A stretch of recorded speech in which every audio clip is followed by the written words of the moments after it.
巫见老狗最先赢，一剑破响化光明，欲见九天何自在？仙凡分界镇妖灵。火鸡里的闺女李雅女，胸大屁股翘，绝对好生养的身段。王寡妇的闺女翠翠皮肤比雪还白，身娇体润。刘阿婆的孙女铃铛心善人美，声也柔。大黑，如果李雅女、翠翠、铃铛三个姑娘同时要嫁给我，你说我该选谁呢？你若没尿，本神犬可以抬腿自一泡在地上让你照照。你这死狗什么表情？信不信明天我就拿你的骨头炖汤？陆同风16岁，无父无母，由土地庙的老庙主养大。6年前，老庙主驾鹤西去，临终前嘱咐他等待一个人，将一个盒子交给对方。如果对方在他16岁时还没出现，他可以自行决定去留。师傅，你死了6年，我和大黑在这守了6年。你说的那个人没来，我打算明天一早便带着大黑离开此地，闯荡人间。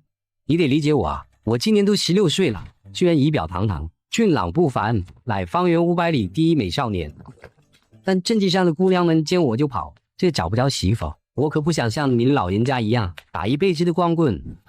清晨，扶阳镇被白雪覆盖，一位白衣女子缓步走入小镇，宛如画中仙子。老人家，向您打听个事儿，这附近有没有一座月老庙？姑娘，山上有个土地庙，以前便是月老庙，可是你别去土地庙啊，那里有个整天像媳妇的小可爱，你长得如此水灵，可别被那个小可爱给轻薄了。娘，陆同风其实不坏，你以后别这么说他。哼，铃铛，你个死丫头，那个小可爱几次3番轻薄于你，你反而向着他说话，真是你大不中留。刚刚那个白衣姑娘跟仙女似的，她是老庙主让峰哥等的那个人吗？怎么是个漂亮的姑娘？不行，我得去瞧瞧。这破庙就剩下土地公与土地婆的人数，房顶上还有几处大洞。大黑，你说要不要上锁啊？呵呵，我好像真的没有锁。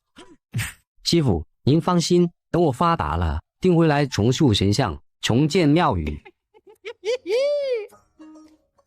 陆同风带着大黑狗离开土地庙，准备前往曲阳城。就在这时，一道白光从北面射来，白衣女子御剑而至。御剑飞行，老子活了16年，还是第一次见到活的修士，这难道就是传闻中的9天仙子？也太俊了吧，比铃铛还好看。你是道门中人吧？道门应该是吧，我媳妇就是个老道士。这位道友，你叫我道友。你我同为道家玄门修士，自然称呼你为道友。原来你是玄门修士。道友，请问这里是否有一位老庙主？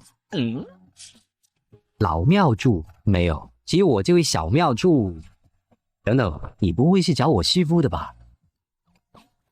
你师父？他现在人在何处？我师父埋了。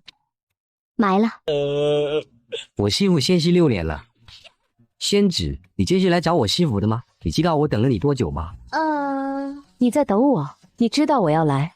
我不知道要等的人是谁。师父临终前让我一定要守着这座破庙到16岁，说有人会来找他。我今天刚好16岁，正准备离开此地，去大城发展事业，庙门我都关了，你再晚来一步，可就错过了。老庙主是不是留下了什么话？没留下什么话啊，倒是留下一样东西。为了证实东西是留给你的，咱们先对暗号吧。对暗号？当然，你若对不上暗号，说明东西不是留给你的。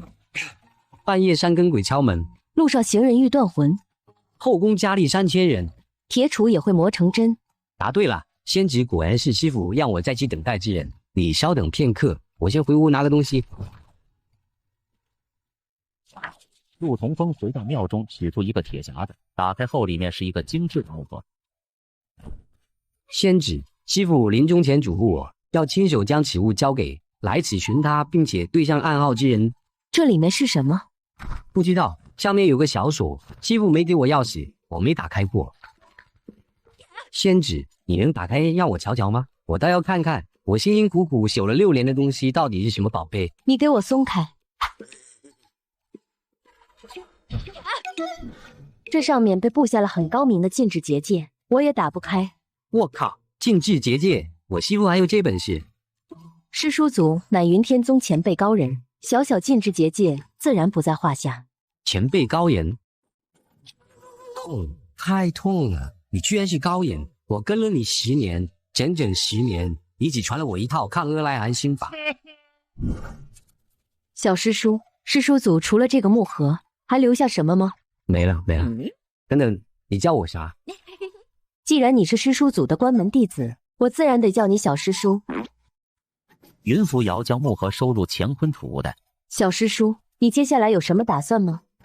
我本来是打算带着大黑去阳城干出一番事业，不过现在既然知道我师父是云天宗的修士，那什么，我想着是不是可以去云天宗看看师父他老人家从小生活的地方。你是玄痴师叔祖的关门弟子，理应返回宗门认祖归宗。我这便回山将你的情况禀告师尊，师尊应该会第一时间派其他门人前来接你回山。我靠，这就走了，也不说带我，我继续走，猴年马月才到云天宗。陆同风哀叹一声，转身给师傅磕了3个响头。师傅，你常说云天宗的弟子个个义薄云天，我看也就那么回事。您老人家不回去是对的，这些修仙之人简直就是一帮忘恩负义、过河拆桥的小人啊！大黑，我们走，去曲阳城。陆同风带着大黑离开土地庙，前往曲阳城，而另一边，云扶摇却被人拦住去路。何方宵小，胆敢拦我去路？扶摇仙子，交出陆同风给你的东西。你是什么人？云扶摇心中一惊，这蒙面女子不仅认识他，还知道他从陆同风那里带走了东西。我是什么人不重要，把东西拿出来。做梦！我知道单打独斗未必是你的对手，但2对1，你必败无疑。结！魔教妖人，废话少说，动手！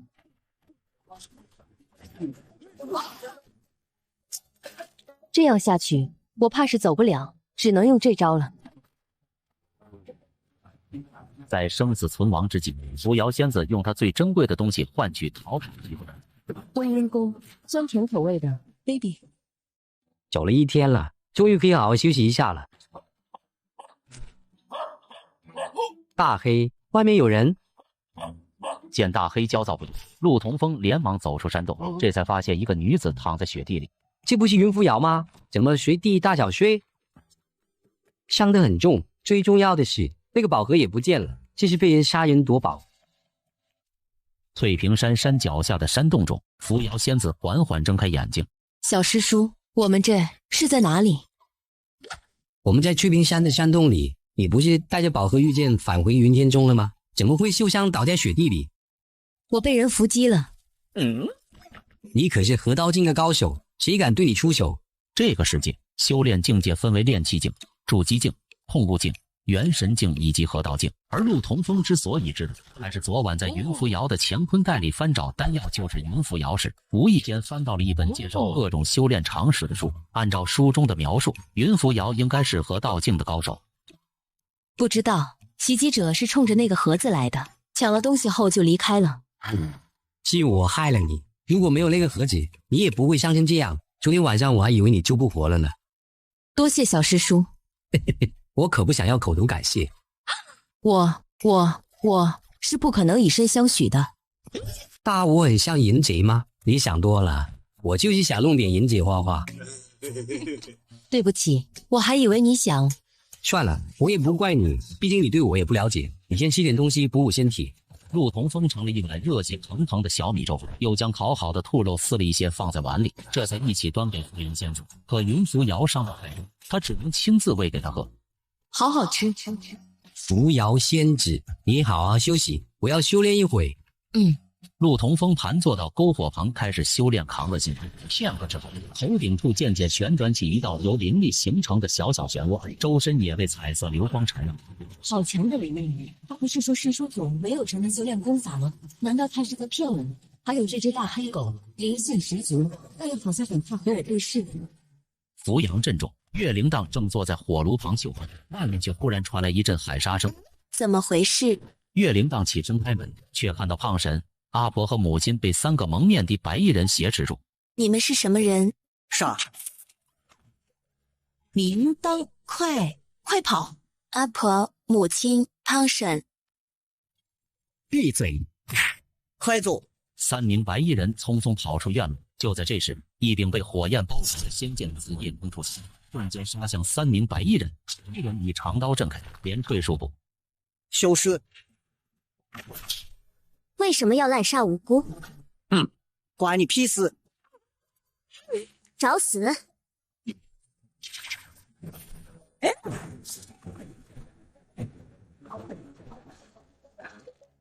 无极导一，大哥，我们来帮你。我们来帮你。杀！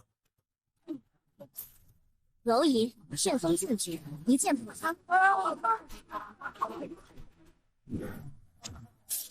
旋风剑诀，你是云天宗的弟子。废话真多。东西还没有得到，便大肆出手，这样会引起别人注意，不值。我就铃铛一个朋友，我不能看着他被那帮人带走变成奴仆。铃铛怎么样了？铃铛没事，不过刘阿婆与胖神死了。要不是怕其他修士发现土地庙的秘密，我早叫人前来围剿这帮妖孽了。你刚才空中斗法，不少居民都瞧见了，我们不能继续待在这里，该离开了。不，云扶摇带走的盒子未必是玄痴师叔祖留下的东西。大黑不在土地庙，我们可以慢慢寻找。阿婆、母亲，这是哪个畜生干的？畜生了！那些歹徒已经被已犯1斗笠的女子围剿干净，也算是替刘阿婆他们报仇了。苍天有眼啊！大黑，你不抓鸡也猪回来，我就拿你炖汤给扶摇仙子补身体。你是真的狗！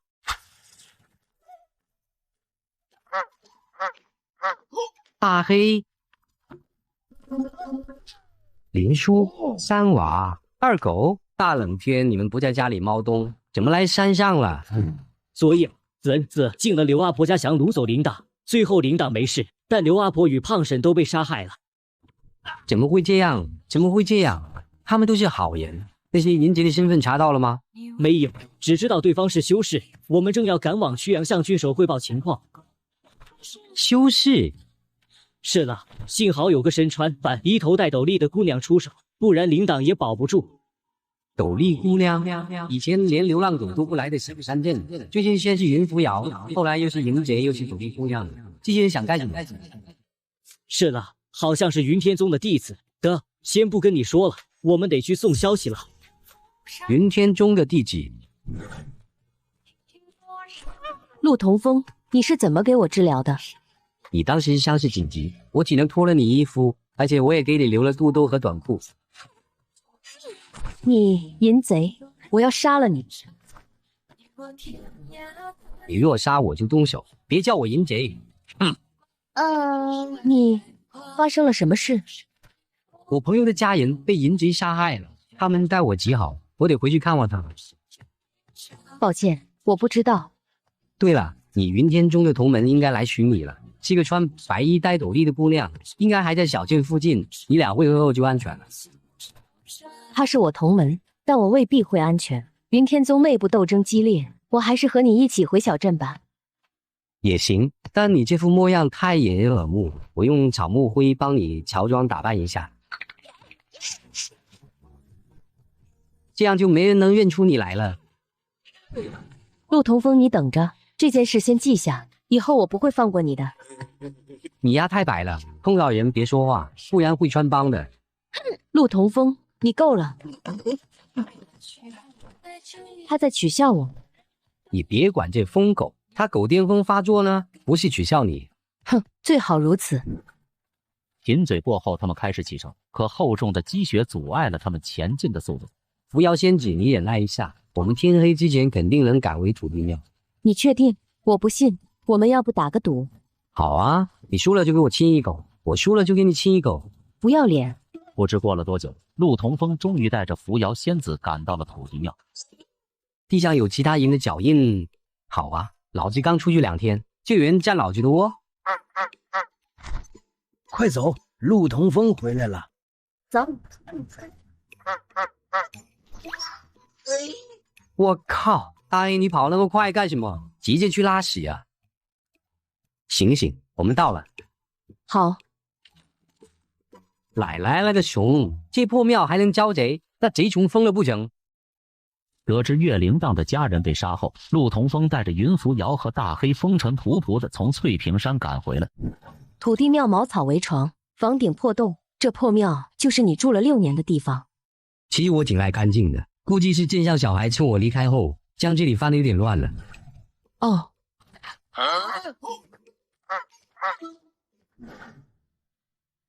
陆同风那小子都走了，怎么又回来了？陆同风今夜下那么大雪还赶回来，应该是为了铃铛的事。要不是玄池道人临走前给陆同风留下了神通广大的大黑，我们何必怕那小子？说这些话没用，宁叔派去驱阳的人过个2、3天就回来了。这些天我们不要行动，以免打草惊蛇。知道。他的实力远在我之上，还会这么强的至刚至阳的心法，可他竟然不会御剑飞行，真是个怪人。陆同风修炼的心法跟大黑都是阴灵的克星，难不成是因为那股若有若无的阴煞之气，才让他们敢靠近？看什么？我很帅吗？呸！不要脸！你在这待着吧，我要去铃铛家看看。陆同风独自前往小镇去祭奠刘阿婆与胖神，给了几天滴水未进的铃铛几粒辟谷丹后，陆同风回了土地庙。而另一边，隐藏在佛林庵的极阴门也得知了自己3个弟子被杀害的信息。何人如此大胆敢杀我的人？尊者，听说是元天宗的一个女弟子。一个于海乃元神境的修为，其他2个也是到了御空控物的境界。那个女弟子的修为就算是合道境，也不太可能杀得了他们。尊者，曲阳郡守已经上报扶阳镇出现修士掳劫女子的事，我们要赶紧处理此事。老三，今晚你带人去镇上把于海3人的尸体带回来，其余的事我会处理。弟子这就去。仙凡分界便是天与人的分界线，也就是地。我站的位置应该就是地脉灵力汇聚之地。看来当年修建月老庙的高人就是察觉到这里是块宝地，才会将庙修建这里。可那些阴灵本应深躲在地脉底下，他们是通过什么途径来到地表的？只有井才会通向地面。就在云扶摇想一探究竟时，大黑突然窜了出来。土地庙外，陆同风也拎着一个包袱走了。陆同风，我前几日听说土地庙闹鬼，真的吗？子虚乌有的事，你可不要信。我昨晚跟大黑分明看到了那些阴灵，可陆同风也不像说谎的样子，难不成那些阴灵并不会经常出来？我昨晚只是凑巧碰到。那庙门口大槐树底下有一口古井，你就不怕掉下去吗？那可不是一般的水井，而是许愿井。许愿井？对啊，这还是月老庙的时候，那口井就在了。那时候香客会将铜钱投向井底的土罐，只要投中就能愿望成真。我以前没钱花的时候还下去挖过铜钱呢。你下去过？那井底有什么特别之处吗？特别臭算不算？前2年大雨把我的茅房冲垮了，后来我拉撒的排泄物都是拉在井口。你恶不恶心啊？人有3急，这怎么算恶心啊？对了，你之前找我要辟谷丹，可是答应了我一件事，现在你帮我下井底找个东西，我掉了个重要东西在里面。啊？你当时可是说什么都答应的。行吧，不过今天不行，你总得给我点时间做好心理准备。也行，你尽量快点。这是站着说话不腰疼，你怎么不去？陆同风跟云扶摇在庙外聊完古井的事，便一起回到土地庙里炖鸡汤。这鸡汤炖得不错，你也喝点。我身高马大不用补，这老母鸡就是专门买给你补身体的，你多喝点。那我就不客气了。扶摇仙子，你能和我说说我师父以前的事吗？可以，但我也只是听过一些师叔祖的传说。我进入云天宗只有23年，师叔祖离开云天宗都已经300多年了。就我师父那个老酒鬼还有传说。等会儿你进入云天宗23年了，那你今年多大啦？我是癸巳年出生，你说我多大？啊？你有30岁了，看着也不过18的模样，竟然比我大了14岁。有什么稀奇的？你师父玄池师叔祖去世前应该也有800岁了。陆同风，你这眼神是觉得我年纪大吗？没有，一点都不大。扶摇仙子，咱们还是继续聊我那800来岁的师傅吧。哼，我懒得跟你计较。你师傅玄痴师叔据说修为达到了最高境界化虚境，在300年前便是天下第一强者，常年霸占天机阁天人榜前3。天人榜前3，可恶的臭老头，他那么厉害，竟然一点也不教我，亏我之前还天天骑着大黑去给他买酒。可我每天都看到你在打坐修炼，你确定师叔祖没有传授过给你真法神通？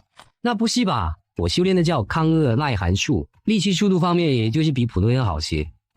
不对劲，他修为至少也是第4层元神境，甚至是有可能跟我一样到了河道境。奇怪的是，他空有一身元力，却无法施展。陆同风，你能让我检查一下你的身体吗？好啊，我最近确实睡不太好，你帮我查查是什么毛病。放心吧，大黑扶摇仙子不会害我的。来吧，我准备好了。可大黑似乎不想让我给你检查身体。不管他，你快替我看看哪里有毛病。总觉得如果真给陆同风把了脉，大黑会毫不犹豫冲过来咬断我的脖子。只是整个脉而已，大黑竟如此警惕，陆同风的身体到底存在什么秘密？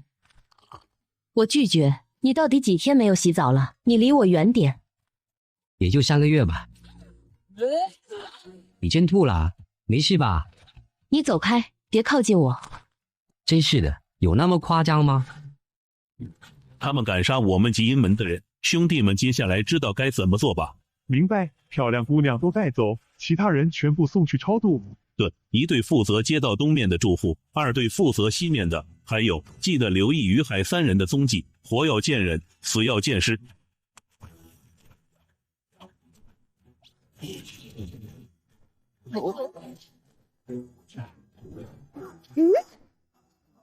林峰哥，发生了什么事？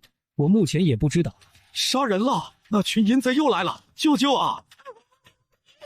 不好，那些淫贼又来了！翠翠，你跟铃铛快躲起来！好好，林峰哥你当心，铃铛我们快走。翠翠跟铃铛找了个地方躲好。这时，住在另一边的脖子里跟李秋燕也知道了这边的情况。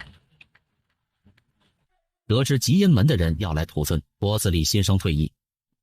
那帮淫贼竟然要屠村，来者不少，我们2人只怕难以对付，还是暂时退却吧。这些人应该是冲我们来的，如果我们走了，那小镇的居民怎么办？他们人数众多，目标就是要屠村，我们就算真要帮忙，最多也就只能引开几人，结果还是一样。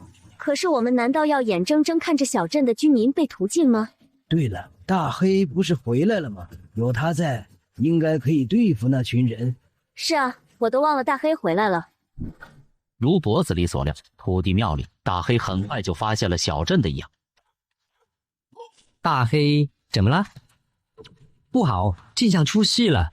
镇上怎么会突然失火？应该是之前那3个淫贼的同伙回来报复了。扶摇仙子，你先躲好，我去镇上帮忙。陆同风跟大黑都走了，现在是去古井把宝盒取出来的最好机会。只要拿到宝盒，我就可以回云天宗复命了。可是，如果我走了，陆同风怎么办？他那3脚猫的功夫去了，能干什么？纠结片刻后，云扶摇提着他的仙剑寒霜朝小镇的方向跑去。而此时的小镇上，南面的30户人家正在被白衣淫贼大肆屠杀。大家拿上刀棍一起上，让这些淫贼为乡亲们偿命，杀人偿命，报仇。好啊，凡人之躯也妄想与修士较量，简直是不自量力。是上次杀了淫贼的修士姑娘，我们有救了。这些人是修士，他们是来屠镇的，快组织居民撤退。好，女侠当心，乡亲们跟我一起撤退。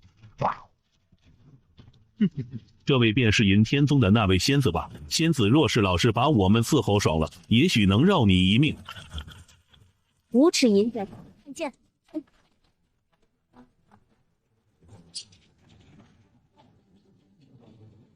仙子这也不行啊！此人修为竟然到了河道境巅峰，而我才河道初境，硬碰硬毫无胜算，只能拖延了。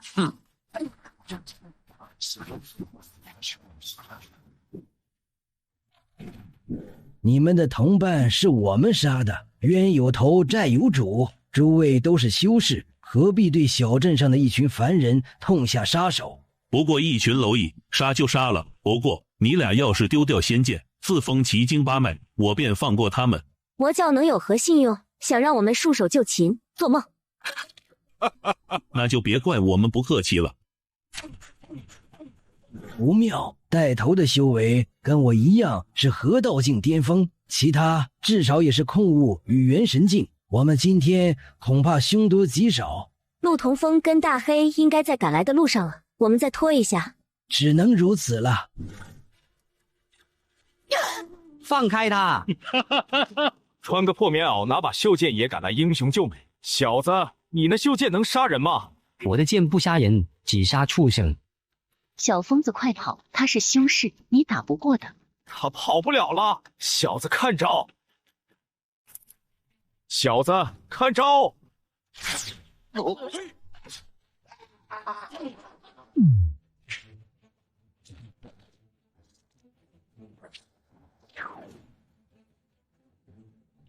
小子还狂吗？小疯子，你没事吧？没事。哪来的死狗，滚开！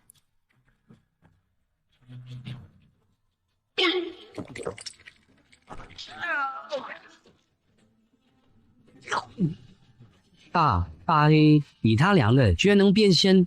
西服的名字是假的，16年形影不离的大黑也是假的，那到底什么才是真的？这些年的经历难不成只是一场虚假的梦？陆同风瘫坐在地上，他对于大黑能变身的事情一时还无法接受，而一旁的大黑也不知道该如何向自己的小主人解释。你让我自己消化一下。大黑，大黑。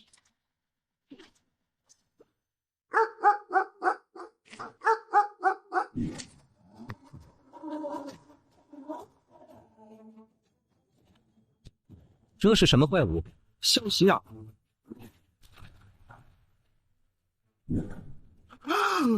挡住这头怪物，大家先合力击杀这2个云天宗的人。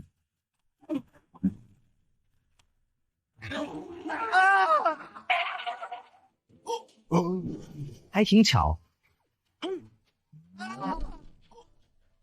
这小子又是谁啊？那股强大的力量是怎么回事？这剑原来那么牛逼吗？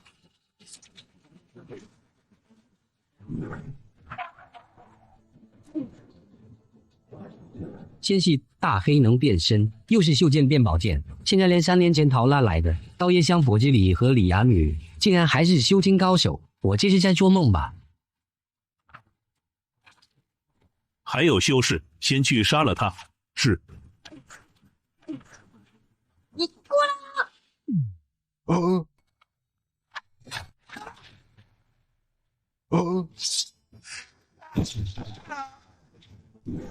奇怪，我之前探查过陆同风，别说没有真元了，他就连丹田都没开发，现在是怎么回事？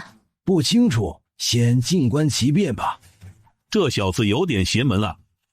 我就说嘛，陆同风作为师叔祖的唯一传人，怎么可能不将毕生所学传授给他？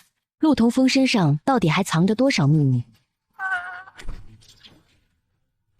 怎么回事？我好歹和道境巅峰，距离化神境也就1步之遥，可我竟会因为这小子的一个眼神感到不安。快撤，那小子不对劲。是，三师兄。不要碰他。谁？怎么几天不见就认不出我了？我可不会忘记你当天对我做的事。谁？寒霜剑，他是云扶摇。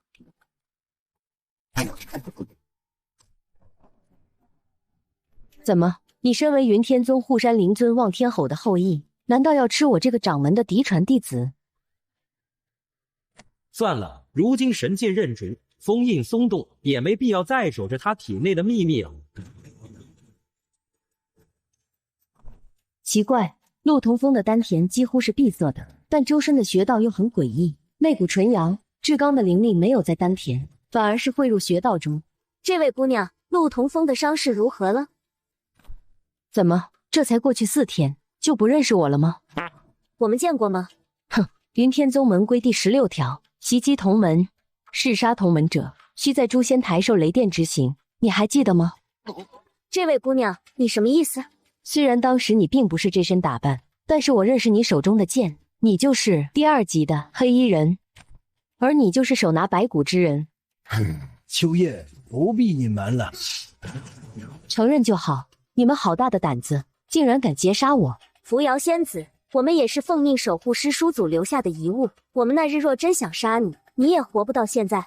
你们应该不是跟踪我来到此地的吧？跟踪你，你至今才寻到这里，而3年前我们就找到师叔祖的隐居之地了。那你们2人在此蛰伏了3年，怎么没有得到师叔祖留下的东西？你是在取笑我们吗？是又怎么样？你们2人不是大黑的对手，又不知道师叔祖留下的暗号，所以才不敢轻举妄动了。你很聪明，扶摇仙子，你若识趣，就把东西交出来，这样对我们都好。否则，我们不在乎再与你动一次手。可惜那件东西，我在3天前便已经秘密让人送回云天宗。想要东西，找我师父吧。什么？若是师叔祖留下的那个盒子还在云扶摇的身上，云扶摇绝对不敢出现在我的面前。大黑，我们走吧。师叔祖的焚天剑是火属性，鹿头峰这把是风属性，那师叔祖的焚天剑去哪了？大黑，你跟随师叔祖那么久，你知道师叔祖的焚天神剑在何处吗？竟敢用屁股对着我，别以为你是望天猴，我就怕你。乖大黑，你告诉我焚天剑在哪里，我只是想带回云天宗。大黑，你敢尿我身上，你给我等着，臭死了，一股尿骚味。不行，趁陆同风这小子没醒，我得赶紧换身衣服。我这是在做梦吗？完蛋，不是梦，事到如今只有装死了。再装死，我挖了你眼珠子。别，我刚醒，什么都没看到。没看到你鼻血怎么流出来了？我杀了你这个无耻下流的登徒子。这不怪我，你大白天当着我的面换什么衣服？你别哭啊！陆同风，你如果敢把今天的事说出去，我就杀了你。你要是敢把看过我身子的事说出去，我一定会杀了你。你放心，绝对不会。哼！大黑是他自己当着我的面换衣服，你也觉得这事不怪我吧？奇怪，我为人怎么那么疼？对了，大黑，我昨晚梦到有很多坏人在这里杀人放火，你还变成了一头巨大的怪物。对了，我这把袖剑还变成了我梦中琴剑的样子，就和这柄剑一模一样。等会我还在梦里。这不是梦。什么？不是梦，这怎么可能？昨晚小镇被20多位白衣修士袭击，死了很多人，你当时昏迷了，是我把你抱回来的。那大黑不是怪物，他是我们云天宗的护山灵兽望天吼，是神兽。云扶摇将事情的起因经过说了一遍。神兽？我知李雨离鸦女是修士，小静真的被打晕涂了。是，昨晚多亏了你和大黑，否则小镇上的百姓死伤可能会更多。不可能，绝不可能。佛门弟子，看来正道修士知道扶阳镇的事了。这个和尚估计是来调查昨天的事。我要去小径看看。汪汪！我宁愿这只是一场梦。七嫂，我来晚了，否则也许能救更多人。这都是命，我们凡人又怎能与命抗衡？小疯子，你快去帮帮铃铛吧。铃铛怎么了？镇上的人都把这事赖在铃铛身上，他们说是铃铛招来了这些恶人，是铃铛给镇上带来了这么大的灾难。他们疯了不成？这不是把铃铛往死路上逼吗？阿婆，母亲，要不是你长了一副狐妹子模样吸引淫贼过来，小镇怎么会变成这样？你当时要是被抢走，说不定你母亲跟奶奶都不用死，那些人也不会回来报复了。你陪我儿子，陪我丈夫。够了，你们不去怪罪那群作恶行凶的淫贼，凭什么将责任归咎到一个受害者身上？要不是这丫头反抗，那群人怎么会屠镇？你个登徒子是跟这丫头骗子有一腿才替她说话吧？大黑上。铃铛，小疯子，都怪我，我害死了奶奶，是我害死了娘亲，是我害死了这么多人，我该死，我该死！小疯子，你杀了我吧！铃铛，这不是你的错，这都是那帮恶人犯下的罪孽，跟你没有关系。陆同风，他的手冻伤严重，再不治疗会废掉的。扶摇仙子，你现在有没有灵药？铃铛是我最好的朋友，你救救他吧，我一定会报答你的。有。在下玄虚宗弟子楚元宏，请教仙子名讳，师出何门？云天宗玉臣子门下期弟子云扶摇。云扶摇，你是扶摇仙子？没想到大名鼎鼎的扶摇仙子，竟然会出现在这样一个偏僻之地。扶摇仙子，我听说3日前击杀那名白衣修士，与昨晚击退白衣恶贼的那黑衣女子，好像是你们云天宗的弟子。还有这种事，我不太清楚。那仙子为何会在此地？我外出游历，恰好途经此地。原来如此，事情肯定没有这么简单。可扶摇仙子不肯说，我也不好直接逼问。楚师兄，你们调查出是什么人袭击了小镇吗？我们观察了白衣恶贼的法宝，再结合他们的行事手段，没猜错的话，应该是魔教极阴门的妖孽。极阴门？极阴门是恶名昭彰的魔教门派，门主阴阳尊者曾是魔教合欢派一系的散修，后来融合了一些佛门修炼心法，便自创了极阴门。30多年前，他们曾被你们云天宗围剿过一次，没想到他们现在又蹦出来开始残害百姓。那楚师兄可有法子对付这群妖孽？我已将此事汇报给宗门，最迟今日下午，皇家修士与玄虚宗的修士便会前来，将这群妖孽一网打尽。辛苦楚师兄了。扶摇仙子，你们聊你们的，别管我。扶摇仙子，这位是？他叫陆同风。原来是陆师弟。谁是你师弟？我是扶摇仙子的小师叔，你和扶摇仙子是同辈，你应该称呼我小师叔。在下玄虚宗楚元宏，见过陆前辈。你都比我年纪大，叫我前辈岂不是把我叫老了？跟扶摇仙子一样，叫我小师叔就行。夫子，诸位少侠仙子，别听他胡言乱语。此人名唤陆同风，今年16岁，是从小在我们镇上长大的小乞丐。喂，林公子，我演你很多年了，你向别人介绍我时，能不能只说名字就行？我有说错什么？懒得跟你解释，我要继续干活了。你们这些修士，赶紧去围剿极阴门吧。看我也没用啊，我也不知道该怎么解释。这里乱糟糟的，诸位可以先一步到府中休息片刻，等玄虚宗与皇家修士到了之后再做商议。也好。阿弥陀佛，陆施主，小僧来帮你吧。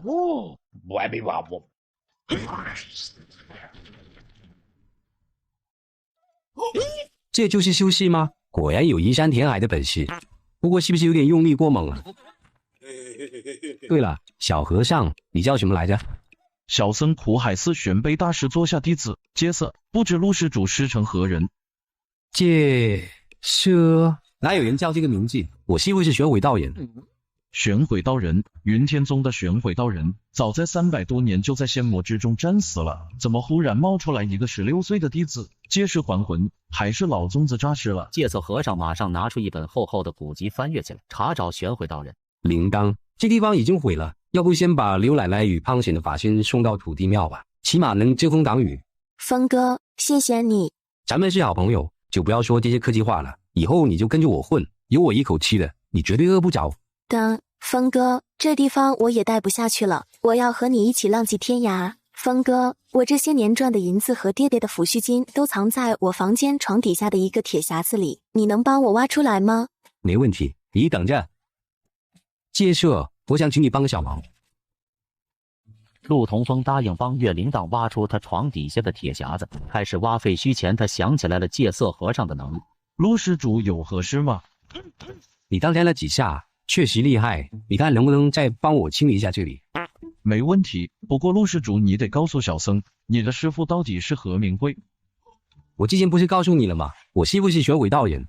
可是据小僧所知，云天宗玄悔道人在300多年前的仙魔之战中战死于西域天庐山。其实我也是前几天才知道，玄悔只是我师父的化名，道号好像叫做玄痴。玄痴，您师父是不是姓梅？是啊，难不成我师父就是那什么第一高手？是。陆同风，你和这个酒肉和尚在嘀咕说什么呢？这小和尚问我师父是谁。什么？你告诉他了？告诉了，不能说。你知道你是玄痴师叔祖的弟子意味着什么吗？算了，跟你说也不懂。关于陆同风的身份，你别说出去。洒家对佛祖发誓，绝对不会对任何人透露陆施主的身份。哼，我能信你这个酒肉和尚？嗨，扶摇仙子，在其他方面你可以怀疑洒家，但在人品方面，你完全不必质疑洒家啊。你还有人品？还是有一些的嘛。陆同风，你如果想活得久一点，以后就别随便对人说你是玄痴师叔祖的弟子。啊？为什么？听扶摇仙子的没错，你这可不是什么好身份。哦，这还是一个不能说的秘密。难道西夫做了见不得人的事？呸，不是个东西。怎么了，大黑？应该是玄虚宗的弟子来了。既然玄虚宗的人来了，你要不要过去？洒家不去，洒家还要帮小师叔干活呢，对吧，小师叔？谁是你小师叔？既然你是扶摇仙子的小师叔，那就是洒家的小师叔。小师叔，你先后退几步，瞧瞧洒家的本事。先，扶摇仙子，你以前认识这肥和尚？只是听说过，他是苦海寺玄杯大师的小弟子，不仅吃肉喝酒，还去逛青楼。2年前被他师父赶下山历练。我靠！我就说一个整天吃斋念佛的小和尚，怎么能长得这么胖呢？原来是一个花和尚啊！小师叔，这样行不行？还用继续清理吗？不用了，谢谢你。我刚刚要找东西了。客气了，小师叔。铃铛，东西找出来了，咱们先回土地庙吧。我会给刘奶奶与胖婶找一块风水宝地。好，谢谢峰哥。借设小胖子，扶摇仙子呢？刚来了几个人说云天宗的弟子也来了，扶摇仙子便过去了。小师叔，听说玄虚宗的楚天一与魏有容都来了，要不要去看看？他们是谁？有什么好看的？楚天一没啥看的，主要的是魏有容，其姿色不在扶摇仙子之下。据说他的名字还是根据身材取的。名字根据身材取的，啥意思？这你都不明白？魏有容，有容什么大？你可是四大皆空的出家人，怎么能6根不净？别忘了你的法号。看一眼有啥的？魏有容又不会掉块肉。你先帮我棺材抬到车上，拉到境外的土地庙，然后你就可以去看那个什么魏奶大了。陆同风与戒色和尚带着月铃铛跟大黑，将2口棺材往破庙里。好拽的时刻，竟然敢自称仙凡分界。小师叔，这破庙是什么地方？我生活的地方。难怪一进门就感觉不同凡响，原来是小师叔与剑神老前辈生活之地。那剑神前辈在这里吗？师傅他一直都在，从未离开过。你怎么不早点说呀？洒家都没有准备礼物。等等，我忘了告诉你，我师傅已经驾鹤西去6年了。怎么会这样？他老人家如此神仙般的人物，竟然也会……阿弥陀佛！既然你如此敬重我师傅，那我待会带你去他坟前祭拜一下。应当的。这门窗四处漏风，房顶还破洞，真的能住人吗？能啊，不过得修一下，不然铃铛的身体受不了。你会修房子吗？这没有修的必要了啊！洒家建议推倒重建。得了，你不帮忙，我自己修就是了。洒家又没说不帮，等洒家先喝碗鸡汤暖暖身子，等会儿便帮你修这破庙。既然你喜欢吃肉喝酒，为什么出家当和尚？还俗不是更好？当和尚好啊，走哪都不需要花钱住店，就近找个寺庙挂单就好。修炼佛门功法还能增加寿元，百病不侵。原来如此。铃铛施主，鸡汤炖好了，你先吃。我昨日吃过辟谷丹不饿，小师傅，你和峰哥吃吧。那洒家可就不客气了。太香了，连这骨头也香。不是，你把骨头吃完了，那大黑吃吗？这不还有几根小的吗？接着大黑。好了，洒家吃饱也该干活了。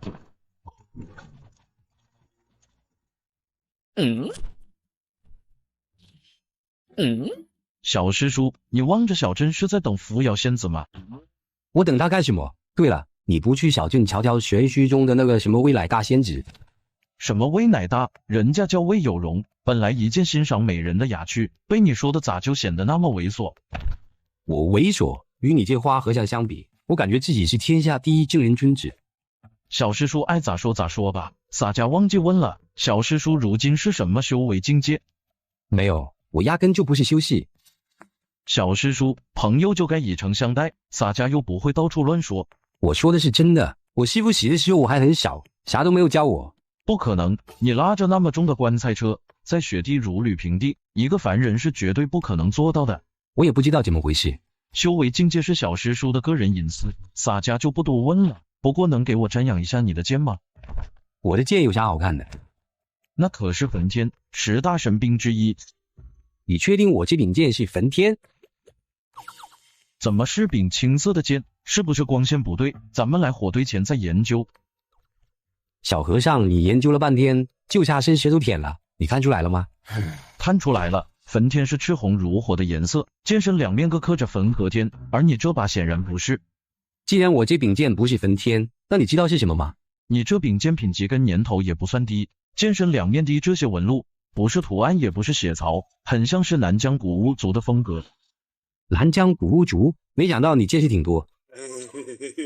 洒家也只是多看几本乱七八糟的书而已。小师叔，你再想想有没有关焚天的印象，如果你能找到，洒家愿意出800两黄金收购。800两黄金？这波剑这么值钱？咱们是朋友，所以洒家给你出了友情价。我想起来了，小时候冬天我总会抱着一柄红色炽热的剑入睡，好像和这柄焚天神剑差不多。肯定是了，焚天神剑乃是火龙元晶与混沌火灵石炼制而成，不催动温度也会很高，所以那把剑现在在哪？那个时候我才4、5岁，过去这么多年，我也想不起来了。哎呀，可惜了，要是哪日找到了，小师叔一定要联系我。行，你也别叫我小师叔了，乖乖的。那我叫你小疯子吧，我看镇上的人都这么叫，你叫我小和尚就行。也行。陆同风和戒色和尚在聊焚天剑，而另一边的阴阳尊者正对了陈师太跟3弟子许苍大发雷霆。连点小事都办不好，要你们有什么用？师尊，真的不是弟子无能，昨夜眼看着就要将扶阳镇屠灭，忽然间杀出了很多云天宗的剑修，还有1头2丈高的巨大狼妖，我和师弟们根本就不是他们的对手。又是云天宗，此处暴露了吗？没有，弟子知道此事闹大了，昨夜带领师弟们向东北方突围，并没有第一时间返回翠屏山。没有就行。那个小镇有什么消息？现在整个豫州境内已经传开了，玄虚宗上100位弟子，数十名皇家修士，还有不少在人间历练的正道各派弟子与散修进入了扶阳镇。采花的是推迟，最近都低调些。豫州乃是玄虚宗的地界，云天宗咱们惹不起，这个玄虚宗咱们同样惹不起。是，师尊，还有一点很奇怪。说。根据今日传出的消息，出现在扶阳镇的云天宗弟子并不是路过，他们隐藏在扶阳镇稻叶乡已有3年，昨晚之事后，这2人都消失了。还有这事，一个十分偏僻的小镇，为什么会有这么多高手？难道小镇里隐藏着什么秘密不成？千真万确，师尊。你明天一早带几个底子干净、主修佛家心法的弟子，以超度亡灵的名义，亲自去一趟扶阳镇，探探那群正道修士的底细，顺便看那个小镇有什么不同寻常。是，明日一早我便带人过去。好强的纯阳之气，这是云天宗的太极玄道真诀吗？怎么瞅着与我们佛门真法有些相似？怎么那么热？庙里着火了吗？庙里气温上升，是因为小疯子在修炼，别打扰他。铃铛施主，你先睡觉吧。原来峰哥也是个修士啊，难怪当时能拿出辟谷丹给我。等会，我答应过扶摇仙子下去帮他找东西，若再往里拉屎撒尿，那我下去时还不被熏死？小疯子，撒尿呢？你要一起？这个可以有。小和尚，你干什么？是佛门弟子，别让他们发现洒家了。小和尚别躲了，这群佛门弟子和你们苦海市无关，他们是南面几十里外翠屏山上佛林庵的那群可恶的尼姑。尼姑啊，吓死洒家了，洒家还以为是苦海寺的师兄们呢。小和尚，我没整明白，你还害怕见到苦海寺的同门？也不能说怕，只是不想回苦海寺。苦海寺虽好，却要遵守清规戒律，连吃口肉喝口酒都很难。难怪小镇上来了不少正道修士，你不去瞅瞅？等他们找到极阴门的老巢，洒家再去降妖除魔也不迟。小疯子，你要不要去这帮人面前装一波？装一波？装啥？当然是人前显圣啊！你可是剑神前辈的唯一真传弟子，这要是公开露面，还不轰动天下？还是算了吧，本公子淡泊名利，并不在乎这些虚名。老骗子师父是剑神，我可不是，等下丢脸丢大发了。何况扶摇仙子也让我不要新疆这个身份。不愧是剑神弟子，果然境界高远。过奖了，小和尚，既然你不去镇上凑热闹，那不如再帮我个忙。咱们现在可是朋友，有什么直言便是，洒家别的没有，一膀子的力气还是有的。有你这话我就放心了。我想让你帮我2个忙，一个是在土地庙后面修建一个简易的茅房，一个是找块风水宝地，将刘奶奶与胖婶安葬。没问题，包在我身上。快到中午时，陆同风与戒色和尚终于在土地庙后面将简易茅房搭建好。叫啥大黑？扶摇仙子，你怎么过来了？你们在做什么？铃铛一个姑娘家不像男人那般方便，所以给她搭建一个茅房。你想的还挺周到的。过奖过奖，外面怪冷的，我们进庙里说话吧。我养伤时连个地都不扫一下，岳铃铛一来就那么上心，见人下菜碟的臭小子。扶摇仙子，你看我这小庙休息休息还行吧？何止还行，简直太行了！挂上几块红布，这里都能当婚房了。哈哈，我也这么觉得。说正事了，我这次来是告诉你，我今天下午要离开豫州，跟师叔他们返回云天宗疗伤了。那么快？对了，扶阳镇现在什么情况了？豫州最近多起姑娘丢失案与扶阳镇被屠，都是魔教极阴门的余孽所为。儒家夫子利用旺气术追踪了逃走的白衣人，下午就会派人去围剿。极阴门残忍邪恶，还十分的狡猾，想要剿灭极阴门不太可能。该追查还是要追查的。对于玄虚宗来说，只要极阴门不在他们的地盘作恶就够了。你接下来有什么打算吗？我想先将铃铛安顿好，再做下一步打算。你出来，我有些话要单独和你说。哦，好。你还记得答应过我的事儿吗？记得，帮你捞东西。我现在就去拿绳索。我靠，幸好假象没有继续往里面撒尿。今天就算了。可是你今天不是要返回云天宗了吗？以后怎么还给你？下次见面再给我吧。下次。不要相信任何人，也不要承认你是云天宗的后裔。以后估计很难见到了吧？方哥，你手中拿着的是什么？不知道啊，扶摇仙子刚才交给我的，我打开看看。那么多。方哥，扶摇仙子为何会给你这么多银子啊？哎，我这该死的颜值，恐怕是迷恋上我。不太可能。那就是因为我是他的小师叔，他只会做晚辈的孝敬我吧。原来如此。小疯子，埋在这山上行了，别到时被山的主人给刨了。不会，你一瞧见我师傅的坟墓就在旁边吗？这整座山都是我的。你的？是啊，60多年前师傅刚到这里时，就将这座小山头给买了下来。可以啊，小疯子，若是洒家以后被苦海寺逐出师门，可就要来投奔你了。行，那我们以后就当邻居。修士就是好啊，能纵横在天地之间。如果我也会御剑飞行，说不定我和扶摇仙子的事就成了。小疯子，不是洒家打击你，就算你是天下第一剑仙，你和扶摇仙子在一起的可能性都没我大。不要脸！洒家可没诓你，不说辈分的事，光你师父和扶摇仙子师父之间的恩怨，你们注定此生都无缘了。我师父和玉晨子之间还有恩怨？何止有恩怨，简直就是……还是不说啊，洒家乃是出家人，不论人是非。小和尚，快说说到底什么恩怨？我等会去镇上买烧鸡给你吃。那就等你买回来再说。铃铛都挖好了，就在我师傅的坟附近。等会儿我小和尚去镇上买点元宝蜡烛香，这2日就可以下葬了。谢谢你们，你们身上的衣服都弄脏了，脱下我给你们洗洗吧。辛苦你了，铃铛。那我跟小和尚去镇上了。去吧，峰哥，一路平安。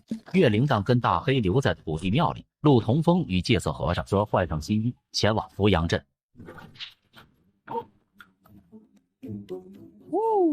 有容师姐，这位便是我与你提到过的苦海寺玄卑神僧座下弟子戒色师兄。至于旁边的，则是陆少侠。原来这位看着只有18、19岁的姑娘，便是那位魏奶魏有容。阿弥陀佛，原来是有容仙子，久仰芳名。你就是苦海寺的戒色小僧啊？最近2年，你的名气在人间可比我大得多。有容仙子过奖了，洒家不过是些虚名。在下陆同风，见过有容仙子。陆同风，你和戒色小僧是朋友？是的。原来如此，估计你也不是什么好人。我靠！都怪这些花和尚拉低了我在仙子心中的印象。对了，有容师姐，这位在扶阳镇长大的陆少侠，好像是扶摇仙子的小师叔。扶摇仙子的小师叔，在这里长大的。你是云天宗的弟子？我不是什么云天宗的弟子，也不是修士，我只是一个混迹在扶阳镇一高小镇居民吸血阶级的小乞丐罢了。对，我跟他从小就认识，就是一个小乞丐，我们都叫他小疯子。是吗？那为什么扶摇仙子会叫你小师叔？我不仅是扶摇仙子的小师叔，也是仙子你的小师叔。什么意思？俗话说天下正道是一家，我师父以前是附近土地庙的庙祝，在道门中的辈分还不低，所以你们道家玄门的年轻弟子也应该叫我一声小师叔。林公子，是真的吗？是的，土地庙就在镇南3里外的山脚下，自从6年前那位老庙主死了之后，也就破败了。原来是这样。有容仙子，楚少侠，就让佛林安的尼姑们在此为小镇的亡魂超度吧。天快黑了，咱们还是先回去用膳吧。戒色，小师叔，你们也没有晚膳吧？一起。多谢有容仙子好意，洒家现在在土地庙里挂单，如果有容仙子有什么事儿，可以到那里找洒家。我会去的。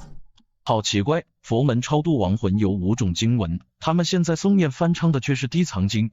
念这个不行吗？5种经文在超度亡灵时是有一定顺序的，只有人死后7天才会诵念地藏经，而小镇被屠不过2日，应该诵念往生咒才对。李氏和尚，他们是尼姑，也许你们之间的佛门规矩不一样呢。快走吧，铃铛与大黑还在庙里等着我们呢。可能是吧。小和尚，我一直没有问你，你今年多大了？什么境界的修为？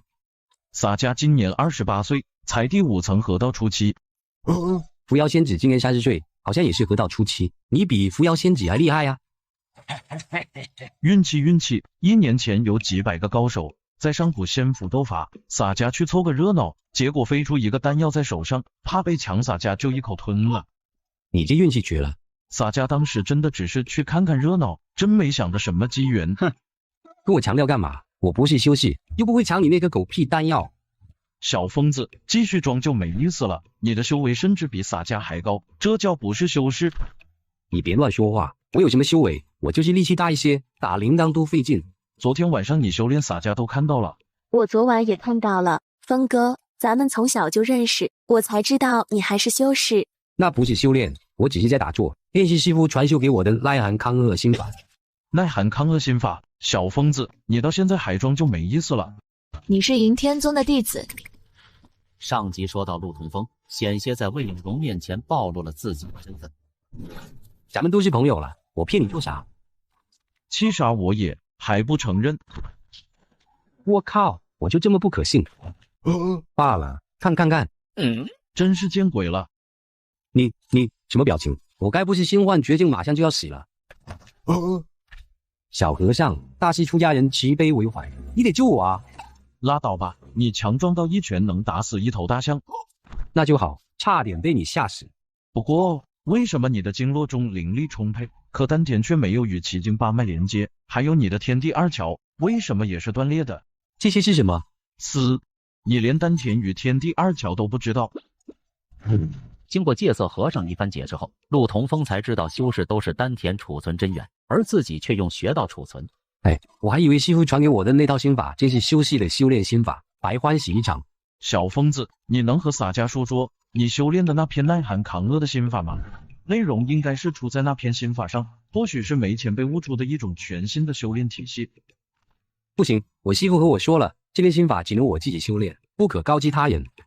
洒家乃是佛门弟子，不学道家法术，洒家只是想问问，没前辈在传授你这篇心法时，有没有说过什么？你这么一说，我想起来了，是师傅说，当我浴火重生之后，便可以连接神魂之海。你以为你是神鸟凤凰，还浴火重生？嘿，不信拉倒。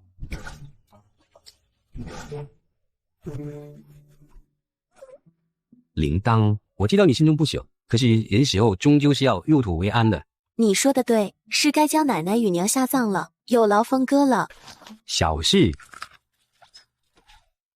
小和尚准备干活了。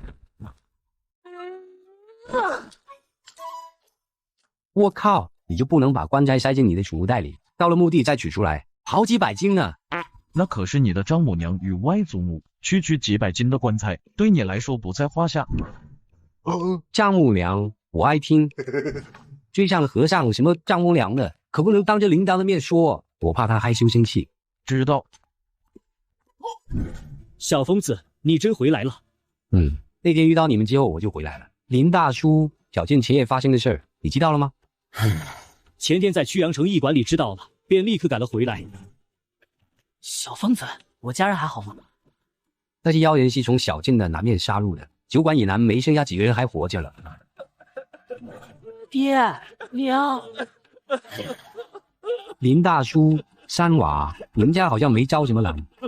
小疯子，铃铛怎么样了？他家的房舍全部坍塌了，镇上的人因为那件事也不待见他，今日正打算给刘奶奶跟胖婶安葬。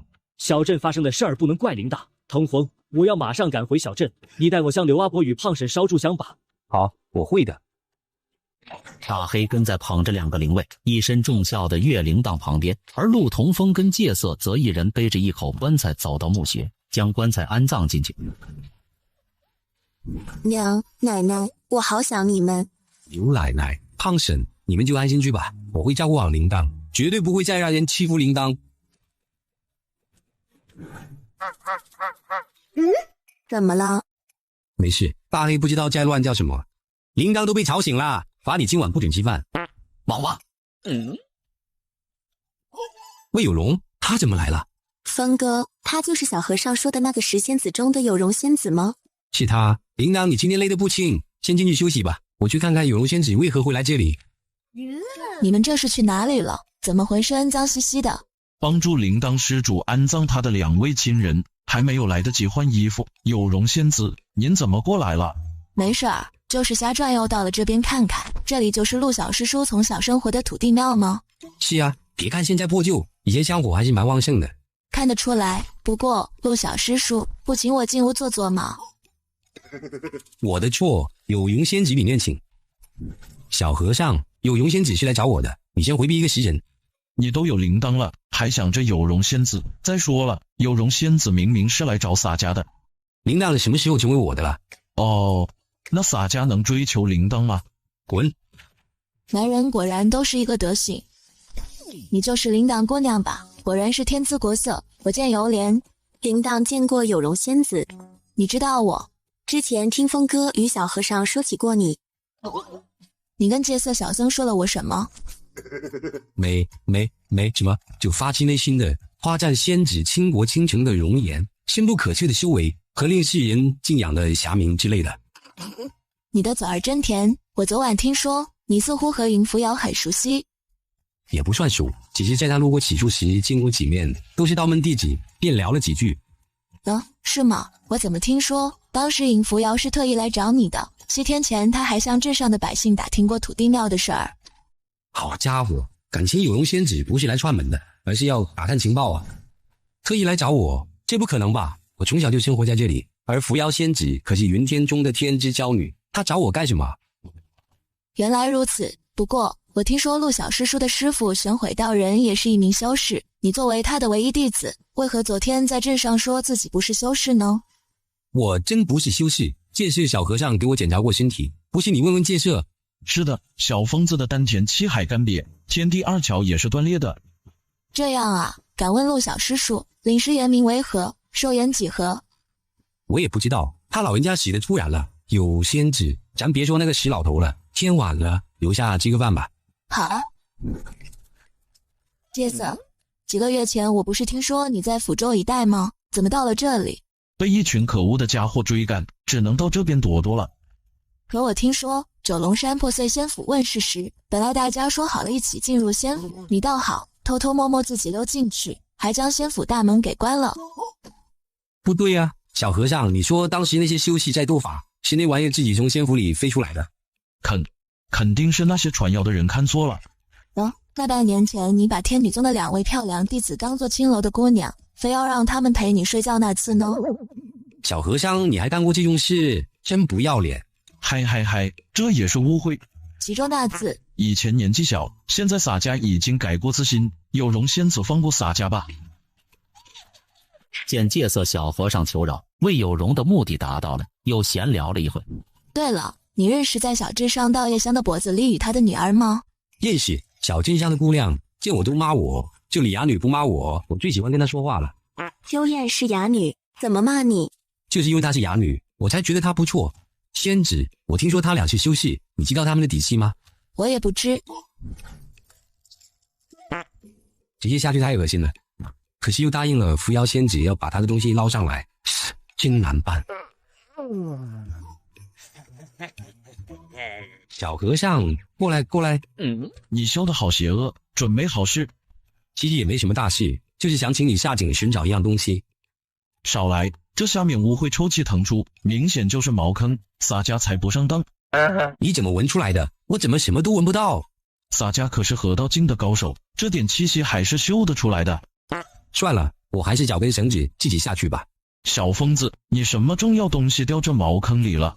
不是我，是扶摇仙子。他说是往古井桥的时候掉了一件东西下去，前日他来时说让我将东西找到后给他送去天云山。扶摇仙子，这掉下去的是什么东西？我也不知道，不过既然他让我将其送到天云山，应该对他来说很重要吧？你不会骗洒家的吧？我骗你这个干什么？如果是扶摇仙子掉了东西，洒家倒也乐意帮忙，不过你得跟他说是洒家捞的，让他帮我跟云天宗的女弟子牵个线。只要你下去捞，我就让扶摇仙子给你介绍个对象。他若不介绍，我以后亲自给你找。一言为定。小疯子，昨天洒家还真为你捏一把汗啊！你是担心我中了未来大的美人计，还是不相信我的酒量？二者都有吧。虽然你昨天没有说什么，可是魏有容应该已经盯上你了。你接下来有什么打算？我是想离开这里，前往天云山一趟。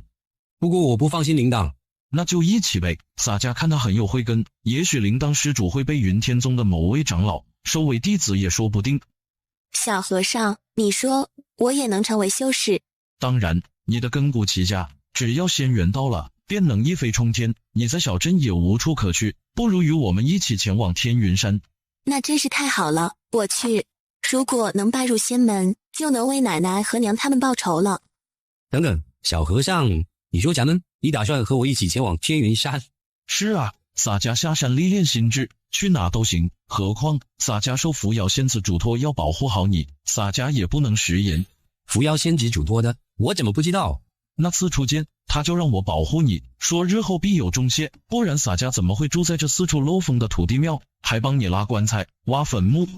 原来是这样。那前日你和我说，我师父与扶摇仙子的师傅之间有很深的恩怨，到底是什么事？还以为是自己用人格魅力征服了这个放荡不羁的佛门小生，原来一切是扶摇仙子授意的。洒家知道的也不是很详细，大概是300多年前，云天宗内部发生了一场内乱，扶摇仙子师父的师父，也就是玄虚子，被你师父一剑囊死了。我师父那么牛，不过这让我还怎么去云天宗啊？去了岂不是弃陀罗网？我师父把云天宗宗主的师父杀了，那我去云天宗那不是等死？不会，玄虚子被杀是因为中了噬心蛊的原因，而且玉臣子能上位宗主还是靠你师父扶持的，所以他不会针对你的。既然我师父那么厉害，那为什么你们不让我对外说？你师父的战绩是730胜5平1败，其中击败的都是正我各派1等1的高手。若是知道你师父还有你这位传人，他们的弟子肯定会来找你，为祖师学旨。我师父这么厉害，竟然还拜过，拜给谁了？不知道，那1败是你师父口述说的，连无所不知的天机阁都查不到击败的人是何方神圣。好吧，铃铛，关于我师父的事，你千万不要对任何人说。好，我谁也不会告诉的。小疯子，既然你决定要去云天宗走一趟，你先恶补一下人间修真界的知识吧。多谢。嗨着，感谢最好要落在实处上，洒家也是花了大价钱的。我只是借阅，你又不是送给我，这还要银子啊？话不能这么说嘛，借阅也有书本磨损啊。洒家要的不多，5两银子就行。5两，你不如去抢。你若不付钱，那把书还给洒家。谁说不付了？给你。那行，你先看着。不要脸的死秃驴！这本书才售价1两银子，竟然收我5两银子的磨损费。峰哥，你看完之后能不能给我看看？行，等我看完就送给你。到时这本书你自己留着，别还给那个死胖子了。好，谢谢峰哥。小和尚，你就放心大胆的下去，下面早就冻得硬邦邦，不会踩到五谷轮回之物。小疯子，你可别忽悠洒家啊！我怎么会忽悠你呢？那东西对扶摇仙子很重要，到时他一给你介绍对象，那些云烟中的仙子不都是手到擒来吗？说的倒也是，洒家这就下去。峰哥，你在那儿做什么？小和尚不会掉下去了吧？不，小和尚下去捞点东西。那就好。小和尚找到了没有？下面太黑了，啥也看不见啊！你找根火把去。好，你等着我。小和尚，火把来了，你小心点。行，接住了。扶摇仙子掉落的是这只上了锁的紫檀木盒吗？木盒，怪不得扶摇仙子给我这么多银子，还让我带着东西去云烟中找他，还以为木盒已经被袭击扶摇仙子的人抢走了，没想到木盒被他丢进了古井里。小疯子，是这玩意吗？你倒是说句话啊！对，就是这个东西。是就好，你躲开点。大家要飞上去了，等会什么鬼？小和尚，发现什么事儿了？你飞出来了没有？大黑，你刚才瞧见小和尚从古井下面飞下来了吗？咦，一点声没有，该不会在下面吃撑了吧？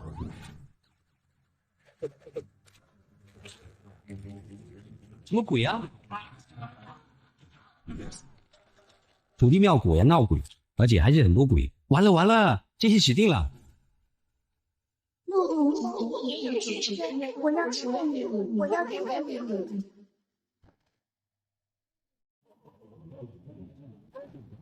被吓晕的陆醒了过来。云，你别过来！你们这帮死鬼想吸本剑神的阳气，门都没有。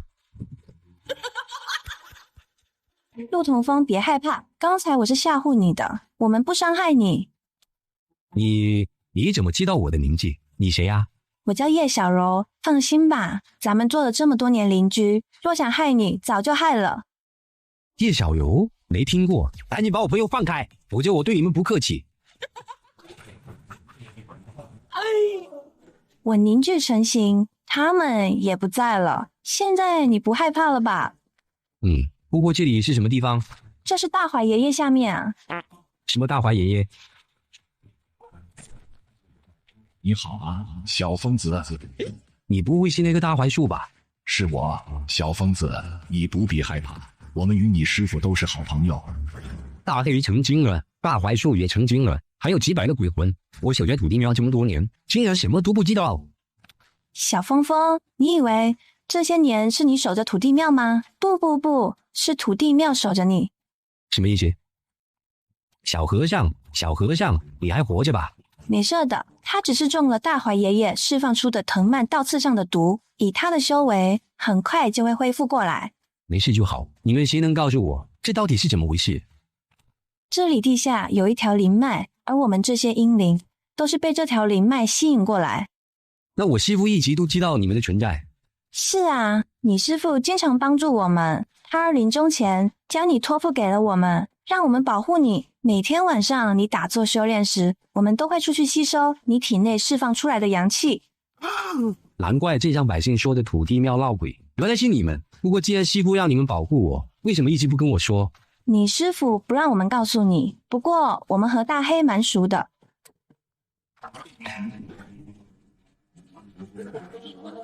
大人如来咒，小和尚别念了，这些阴灵并非凶灵，你再念下去他们会魂飞魄散。人有人道，鬼有鬼途，天生万物各行其道，阴灵不属于人间，当入冥界转世轮回。小和尚，情况好像不太妙。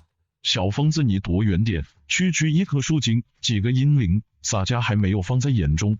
你确定？开个玩笑，诸位都是没见神的好朋友，是小疯子的好邻居，那自然也是洒家的。哼，佛门弟子，你是苦海寺的，你是4位神僧中哪一位的门下？大家皆色，玄卑神僧陆氏弟子，为请教。你叫我大怀爷爷就行。原来是大怀施主，久仰。小疯子，既然误会已经解开，那咱们就赶紧上去吧。对，天色不早了，我们是该上去了。当，你师傅临终前给你留了几句话。我师傅说了什么？上集说到，陆同风师傅留下遗言。我师傅说了什么？九阳开天门，焚天化风吟，神魂2巧过，不可修元神。至于是什么意思，需要你自己领悟。老怀施主，梅剑神有留下焚天神剑吗？焚天神剑已经被摧毁了。焚天神剑被摧毁了？怎么可能？可那是当时10大神兵之一啊！刚才那4句话中的第2句“焚天化风吟”，难道焚天神剑被风吟神剑给毁了？不会吧？陆同风，你师父还给你留了件东西，就这块破玉。是啊，我很少骗人，更不会骗你。这块玉对你的修炼是巨大好处的，你要每天贴身携带，洗澡也不能摘下来。谢谢，我知道了。成了，这小子真好骗。小柔，你把你的魂金古玉送给小疯子，你是真打算跟着他离开这里？是啊，我想快点重塑肉身，刚好他身上的阳气很足，比这里修炼快多了。等过几年我重塑肉身回来，咱们还当邻居。陆从风跟戒色从古井出来，洗了个漱开始吃晚饭。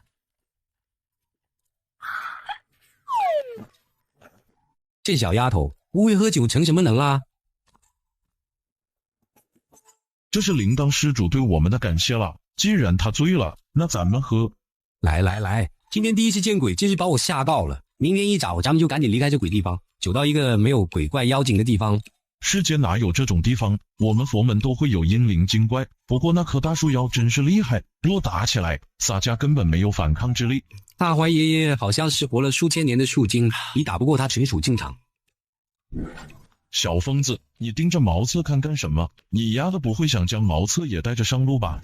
是啊，你想想，若是在荒野中，咱们2个老爷们倒是无所谓，但你得考虑到铃铛一个姑娘家。大怀爷爷，我知道你能听得见我说话，我马上就要走了，你告诉叶小柔姑娘，让他们不要出来相送了。我先出去闯荡几年，以后我一定会回来的。陆小师叔，喂奶，有容仙子，你怎么又来了？爱雪封路，你这是要去哪里呀？铃铛被小镇居民排挤，我打算与铃铛先去曲阳城。说的也是，戒色，你也和陆小师叔一起走吗？是啊，正好一路上有个招阴，有容仙子。关于极阴门的事儿，你们玄虚宗处理的如何了？现在玄虚宗已正道各派数百位弟子，在益阳城那边追寻，暂没有追查到极阴门弟子的下落。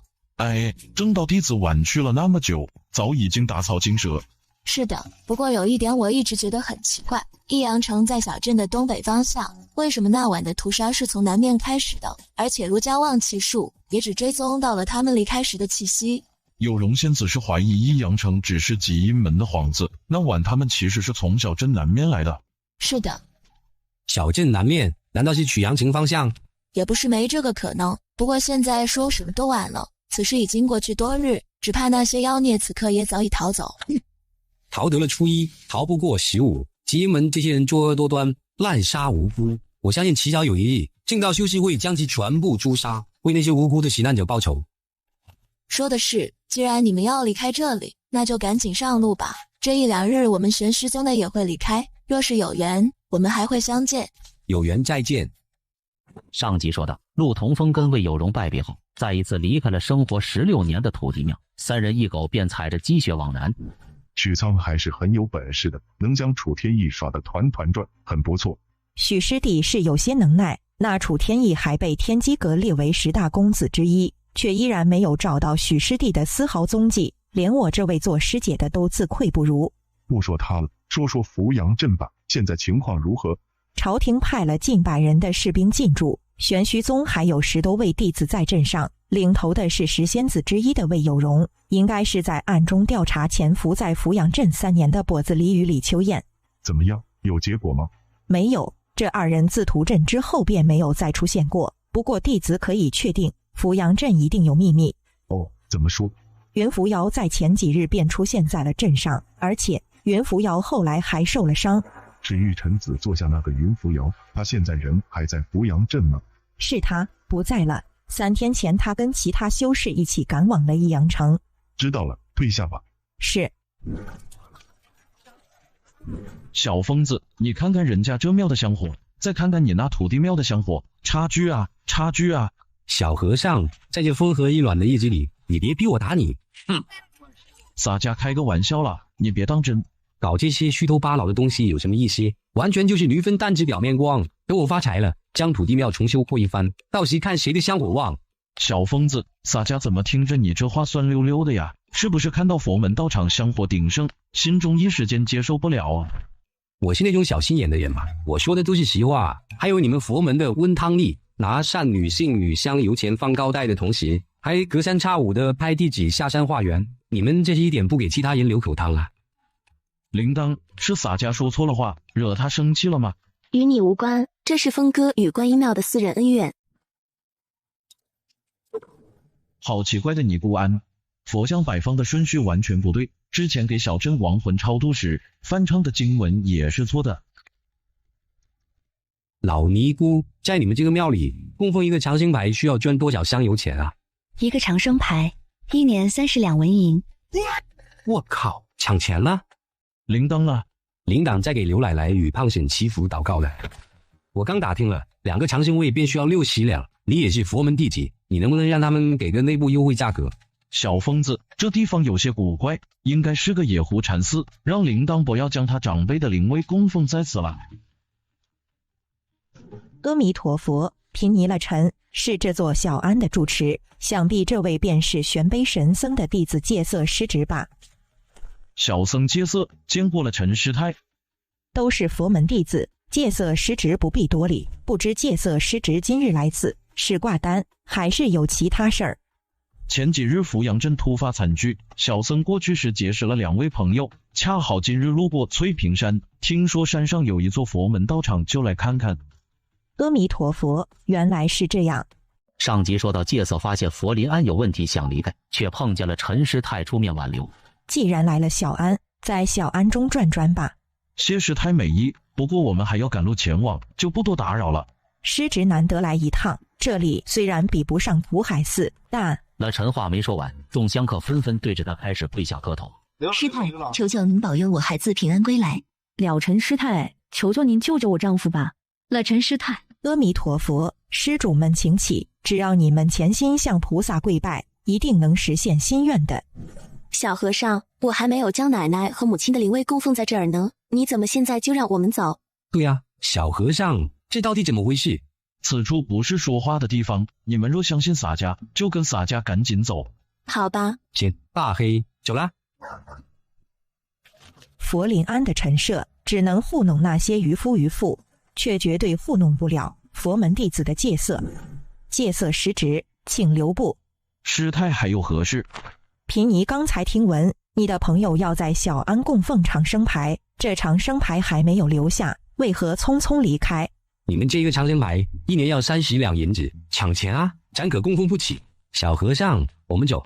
师太有缘再见。戒色失职再见。这和尚一定看出来不对劲了，不能放他们跑。小和尚，怎么忽然间不让铃铛在此供奉长生牌？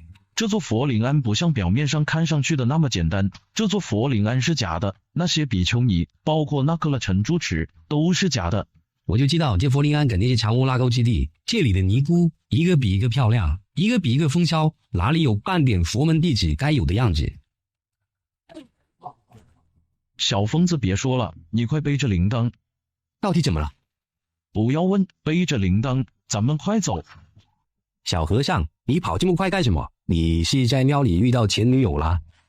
如果洒家没有猜错的话，那座佛灵庵极有可能就是极阴门的老巢。什么？极阴门？小疯子，你停下干什么？跟上啊！小和尚，你不会是在开玩笑吧？山上的都是一群尼姑，她们都是女子，如何能玷污女子？那些死的白衣人都是男的。没时间向你解释。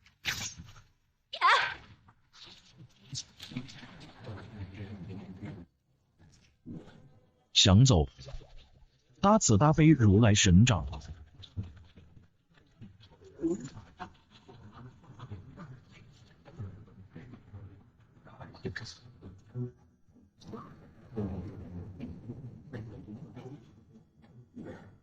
哇，小和尚，你这也太厉害了吧！你不会把那个尼姑拍死了吧？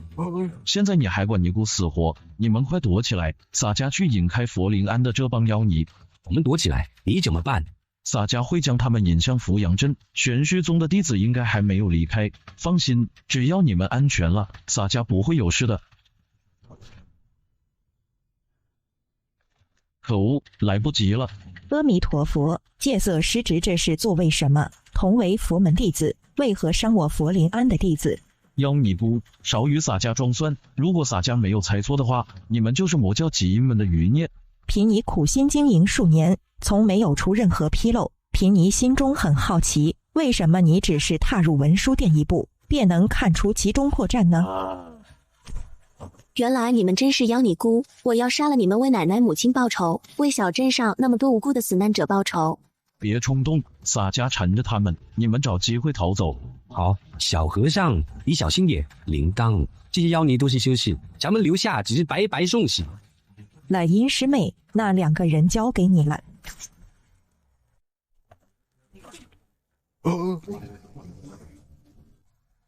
也为了陈师太出手，戒色没能阻止了阴去追陆同风他们。戒色，如果你能告诉贫尼你是如何看出文书店破绽，贫尼或许可以饶你一命。想知道，下辈子吧。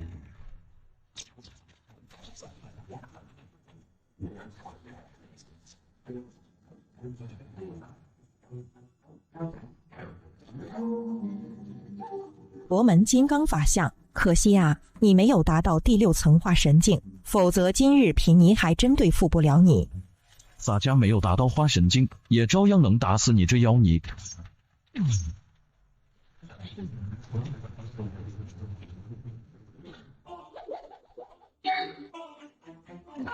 魔教合欢宗的分身幻影术，哼！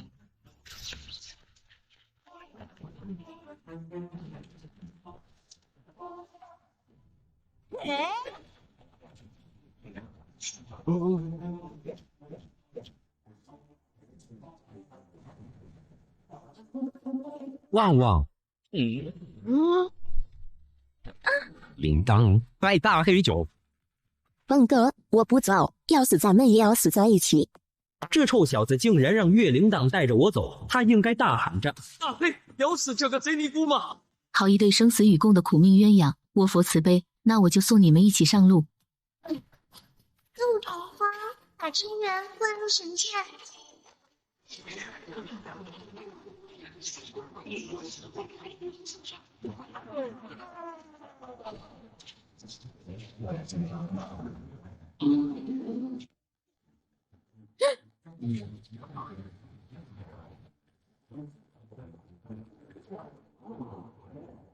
臭小子，你是修士？不，误会，我不是修士，我就是个普通凡人。连出家人都骗，该死！峰哥小心！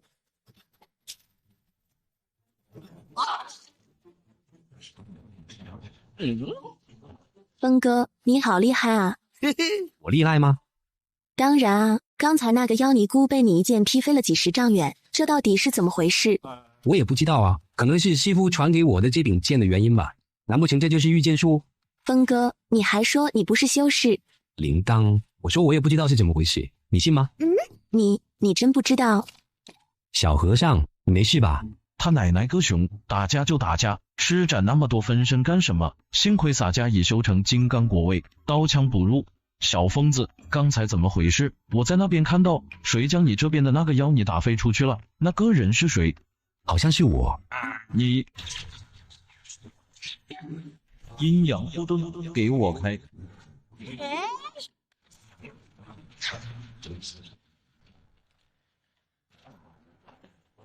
该死，完全打不过。这样你是第6层化神殿境界，距离第7层天人境估计也快了，身体完全动不了，只能等死了。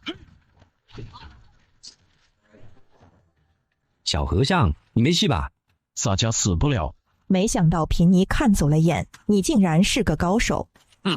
臭尼姑，妖尼姑，小爷我平时不出手，你再敢往前一步，小爷我定在你的身体上射出17、8的血窟窿。竟然比戒色还厉害，这小子是谁的弟子？难道也是当世10公子之一吗？这位小施主真是好本事，不知施主是谁？师承正道哪位前辈？陆同风，云天宗的弟子。论辈分，如今云天宗的宗主玉成子是我的师兄，至于我师父，你还不配知道。怪不得御剑术如此精湛。翠屏山确实是极阴门的巢穴，贫尼也早厌倦了修真界的打打杀杀。你们快走吧，阴阳尊者就在山上，再不走来不及了。啊，他就这么走了？上集说到了陈氏太起杀离开。孽人，敢背叛本座，你可以死了。不好，是阴阳老怪，快走！想走，急，哪有那么容易？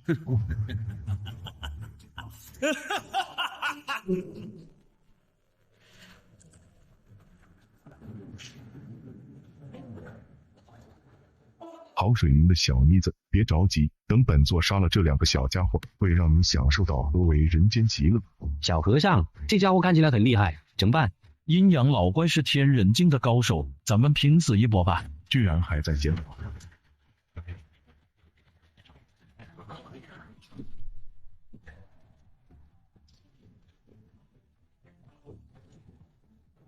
这是什么怪物？上古灵兽望天吼，怎么可能？唯一一只不是在云天宗吗？风哥，大黑是什么怪物？领导别怕，大黑是什么望天吼？是神兽，不会伤害我们的。那晚小剑被屠时，大黑咬死了很多白衣淫贼。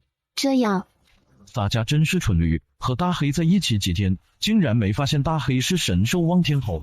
本座在此静修，不愿招惹是非，可你们却打扰本座的清修，本座只好送你们转世轮回。阴阳老怪，你休要粉饰自己，多年来不知有多少无辜百姓被你残忍杀害，今日有神兽望天吼在此，看谁送谁去转世轮回。云天宗的那头望天吼，妖力不在人类顶级强者化虚境之下，确实强大。可是眼下这头畜生最多天人境，今日本座送你们早登极乐，还要收服这头妖孽为本座的坐骑。你这个妖人气大算了吧，口气这么大，大黑咬死他！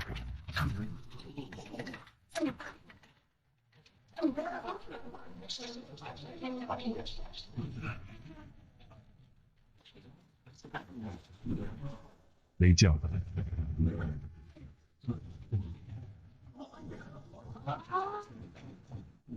小疯子，这个阴阳老怪估计都快达到大成境了，大黑好像不是他的对手。铃铛能焚烧万物，还能焚烧灵魂而难明烈火。铃铛，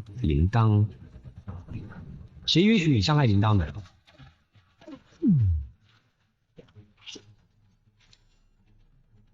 我的本命法宝竟被一个小子的剑色坏了，可恶！我有法宝，我杀了你这个臭小子！小疯子，小心，快闪开！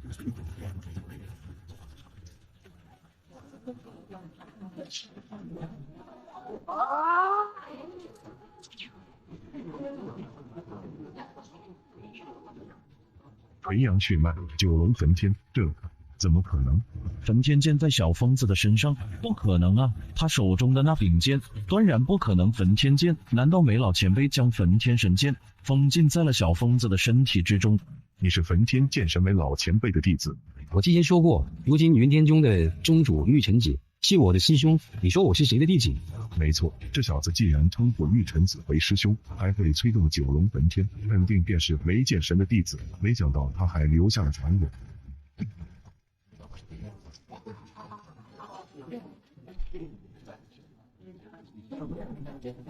分身术。这该攻击哪个？我用神念排查一下。哦，可恶！阴阳尊者分身被毁，他不想再恋战，右手变出法宝，释放蛊虫。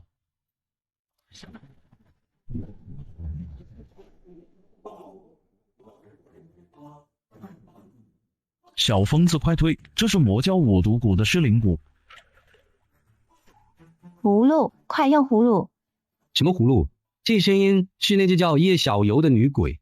你师父留给你的那只葫芦啊，可以吸收世间万物。你以真元灌入葫芦，心中想着吸。哦，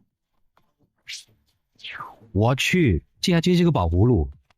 吸？女鬼，你骗我！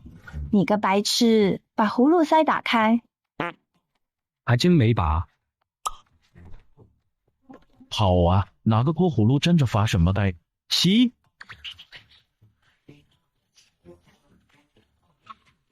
这破葫芦那么厉害？紫金仙狐，该死，这臭小子怎么那么多法宝？打不过还是先跑吧。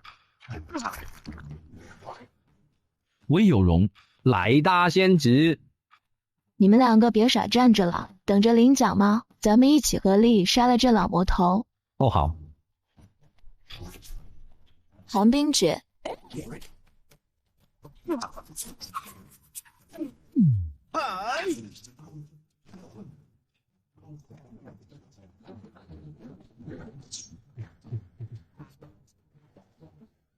小疯子，你怎么不上？我在保护铃铛。看什么看？还不快上！雷电之光。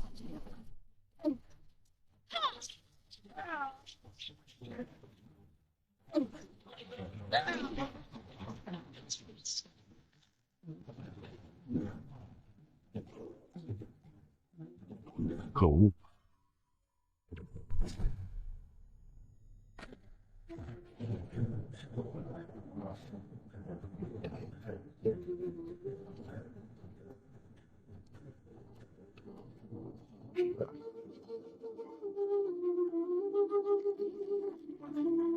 何尘孽徒，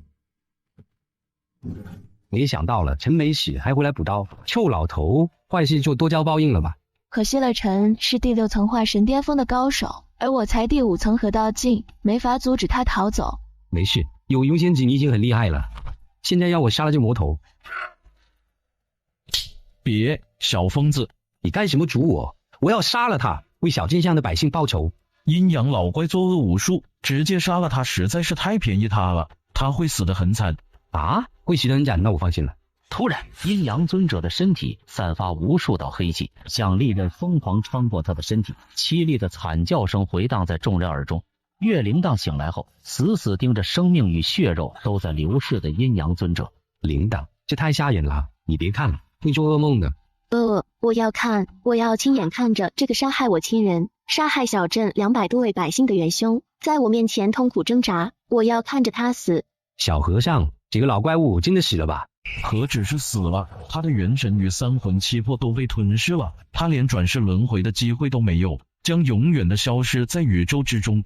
刚才是怎么回事？为什么好像是他身上冒出来的黑气杀死了他自己？那些黑气是这个老魔头多年来吸收吞噬的阴灵、精魂与阴煞之气，长年累月的积累在身体里，时刻准备反噬对方。他身受重伤，就无法压制这股黑气了。原来如此。陆小师叔，你躲什么？你用这种诡异的眼神盯着我，我心中害怕啊。有事说事，男女有别，你不要靠得太近。我问你，你是焚天剑神梅老前辈的弟子？什么焚天剑神？什么梅老前辈？我不知道你在说什么。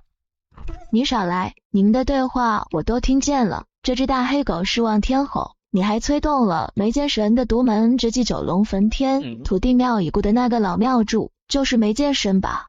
有仙子，我真不知道你在说什么。对了，你怎么会忽然出现在这里？你不是在扶阳镇吗？堂堂焚天剑神的传人，竟然不敢承认自己的身份，真是有损剑神他老人家的颜面啊！既然你不肯说，那便罢了。嘿，这婆娘真吓人。戒色蹲在干瘪的尸体前，扒拉着尸体。小和尚，你蹲在那老怪物的尸体鼓捣什么？你不会有什么特殊的癖好吧？去你的！洒家在找阴阳老怪的储物法宝，可是找了半天，这老怪物身上啥也没有，真是奇怪。大黑，你吞进肚子里的那只手臂上面是不是有个镯子或者戒指？快吐出来！小和尚，什么戒指？什么手镯啊？阴阳尊者的储物法宝一定是戴在了被大黑吞下去的那条手臂上。大家今天都出了力，战利品应该一起平分。大黑，你有没有吞了那什么储物法宝？若真吞了，就拉出来。哦，大黑说他没有。大黑都点头了。小疯子，你想独食？今天这一战咱们可都出了力。对，拿出来平分。既然你们说大黑吃了那什么储物法宝，那你们问大黑要吧。实在不行，你们用刀子将大黑的肚子刨开。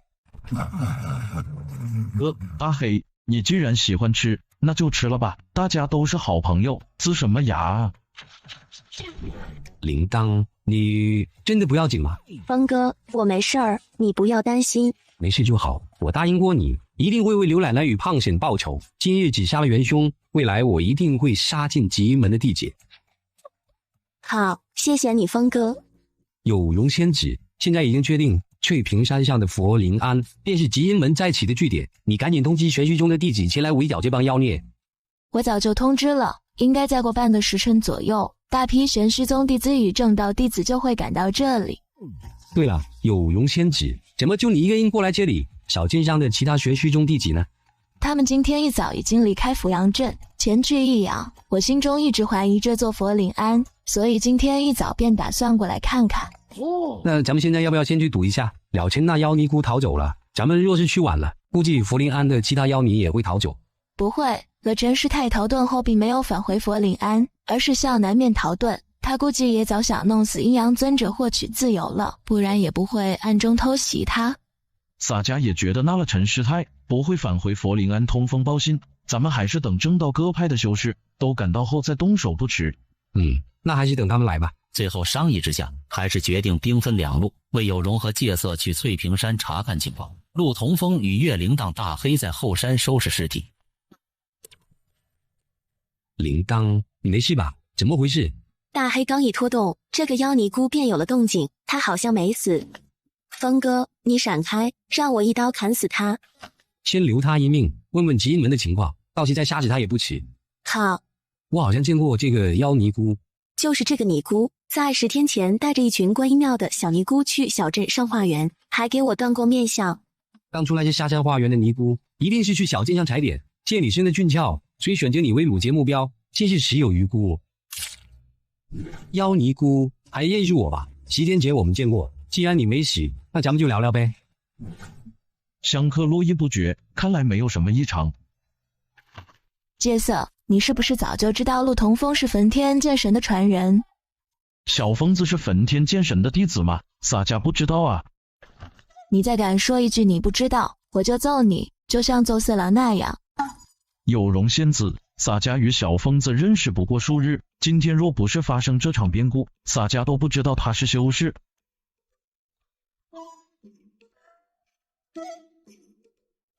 魏有容为了打探陆同风的身世，打算给戒色介绍妹妹魏双。戒色，我知道你想找个双修道侣，我妹妹绝对谈得上人间绝色。如果你告诉我陆同风的事，我可以安排你们吃个饭相个亲。不可能，洒家可以出卖自己的身体，绝不可能出卖朋友的。我妹妹人美心善，脾气好，从不乱发脾气。洒家是有底线的。我妹妹屁股大，绝对能生男孩，而且她最听我的话，她的婚姻大事我能全权做主。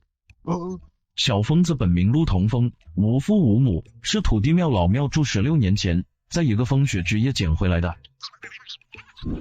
铃铛，这个妖尼姑已经交代了一切，她害死了刘奶奶与胖婶和半个小镇的百姓，你杀了她报仇吧。大黑，你带铃铛去昨晚那个山洞躲避避风头。另外抽空把阴阳老怪的储物镯拉出来。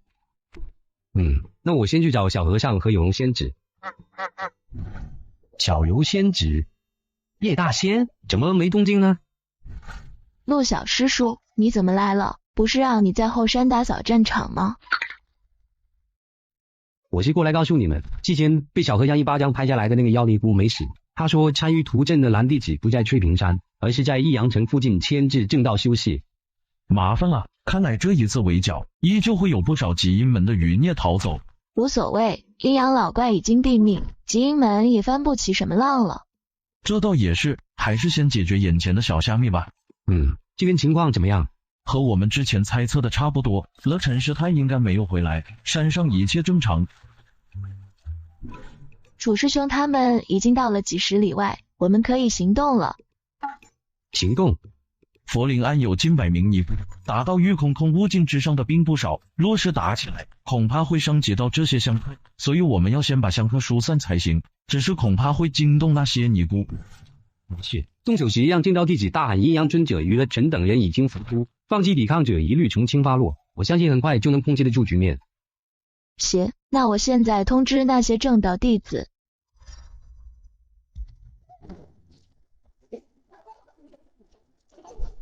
这就是传闻中的飞鹤传书吧？果然神奇。小伎俩而已，怎能入你这位剑神弟子的法眼？什么剑神传人？我就是一个土地庙的小道士。阶色都已经告诉我了，你还想狡辩？洒家坚持过，可是有容仙子要把他妹子介绍给洒家。见秀忘义，使秃驴。我想瞒也瞒不住啊！你有九龙焚天与望天侯，傻子都知道你是焚天剑神的传人。你与其骂洒家，不如想想怎么应付待会赶来的玄虚宗。我怎么应付得了那些人？跑路算了。你是剑神弟子，又不是魔神弟子，多高贵的身份啊！跑什么？有道理。三人聊完，魏有容去跟玄虚宗未来的接班人楚天一会合，跟一众正道弟子剿灭了佛林庵。戒色和陆同风则是回山洞找大黑和岳灵的。路上，在小和尚的提醒下，陆同风还学会了御剑飞行。可他们回到山洞没多久，楚天意的弟弟楚元洪就带着7个年轻人脚踩仙剑来到山洞外。戒色师兄，陆公子，家兄有请。楚施主，前山的事儿已经解决了吗？一切顺利，多数妖尼已经被斩杀，我等还在一个密洞中救出了数十位被迫害的姑娘。行，那你先过去吧，我们收拾一下来。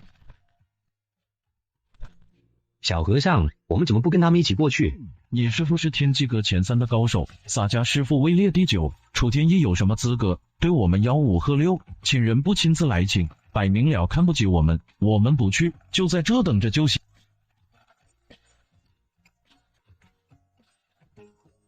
戒色小和尚和陆同风拒绝去见楚天意，楚天意没招，只能和魏有容赶来了山洞，并打听起了陆同风师尊的事情，还想学习九龙焚天，但最后被陆同风以梦中所学没有功法拒绝了。等2人离开后，深夜，陆同风拿出9州仙魔志，翻看起来。紫金仙湖是地灵9宝之一，3000年开花，3000年结果，能吞噬世间万物，也能当作旗，还能凝聚灵泉。这破葫芦这么牛吗？陆同风盘膝而坐，将真元灌入葫芦中仔细研究。这时叶小柔的声音出现，教他用念力控制葫芦。当念力涌进葫芦，他看到了一片巨大的紫色世界，紫玉石上还有一大滩灵泉。等叶小柔沉睡后，他控制着念力来到葫芦的第2层，捡到了他小时候骑过的木马、玩过的木剑和穿过的衣服鞋子。师傅，陆同风轻声呢喃，眼角含泪。第2天一早，大黑叼着将阴阳尊者的储物镯拉了出来，陆同风收起储物镯，3人一狗离开山洞，但却在途中遇到了准备去观音庙，想为死去的小镇居民立长生牌位的林有庆等人。林大叔，小疯子，我眼睛没花吧？小疯子刚刚是飞过来的。我也看到了，小疯子难不成也是一名修士？不可能，这疯子不过是个小乞丐，怎么可能会御剑飞行？领导，我昨天去找你，找不到，还以为我见不到你了。我跟峰哥前天就离开了，你们这是要去呢？我们要去观音庙。翠翠，你们去观音庙干什么？我爷爷出资千贯，说服了陈师尼为上次死去的镇上居民供奉长生牌位，为他们日夜祈福。林公子，你家这1000贯银子要打水漂啊！因为屠戮小镇的基因门便是隐藏在翠屏山的佛林庵中。什么？怎么可能？小疯子，这话你可不能乱说啊！林大叔，我怎么会胡说？不信的话，你们问铃铛。铃铛，小疯子说的是真的吗？观音庙真的是极阴门的老巢？峰哥说的都是真的，斗法昨天晚上才结束，估计玄虚宗还没有将此事传递到小镇。什么？那群尼姑竟然跟那群淫贼是一伙的，嘿，真不要脸！是啊，竟然还假惺惺的来安慰我们。怎么会这样？怎么会这样？陆同风将昨天的经过添油加醋说了一遍。小疯子，不，陆少侠，原来你和跛子里李雅女一样，都是隐藏在小镇上的修仙高手啊！陆少侠，以前是我有眼不识泰山，对您多有得罪，还望你大人不计小人过。没关系，铃铛，你有福了，小疯子是神通广大的修士，你以后可要好好与小疯子过日子。啊，翠翠，你又胡说，我和峰哥没什么的。看着因为陆同风而脸红的月铃铛，林峰心如刀绞。铃铛，你若不想回到镇上生活，我们可以一起去曲阳城，我家在曲阳有些产业，我可以将你安置妥当。不必了，林公子，我要和峰哥一起前往云天宗。云天宗，你去那干什么？峰哥的师傅老庙主是云天宗的一位前辈，算起来，峰哥也是云天宗的弟子。他是云天宗的弟子，让他自己前往便是了。林公子，我现在是峰哥的人，他去哪里我就去哪里，何况我的事儿还轮不到你过问。乡亲们，吉阴门已经覆灭，小剑洗难者的仇也报了，你们还是早些回去吧，再耽误下去就天黑了。得，我们得赶紧回去将此事禀告明叔才行。小疯子，既然铃铛选择跟你走，你可不能负他。林大叔放心，我不会让铃铛再受一点委屈。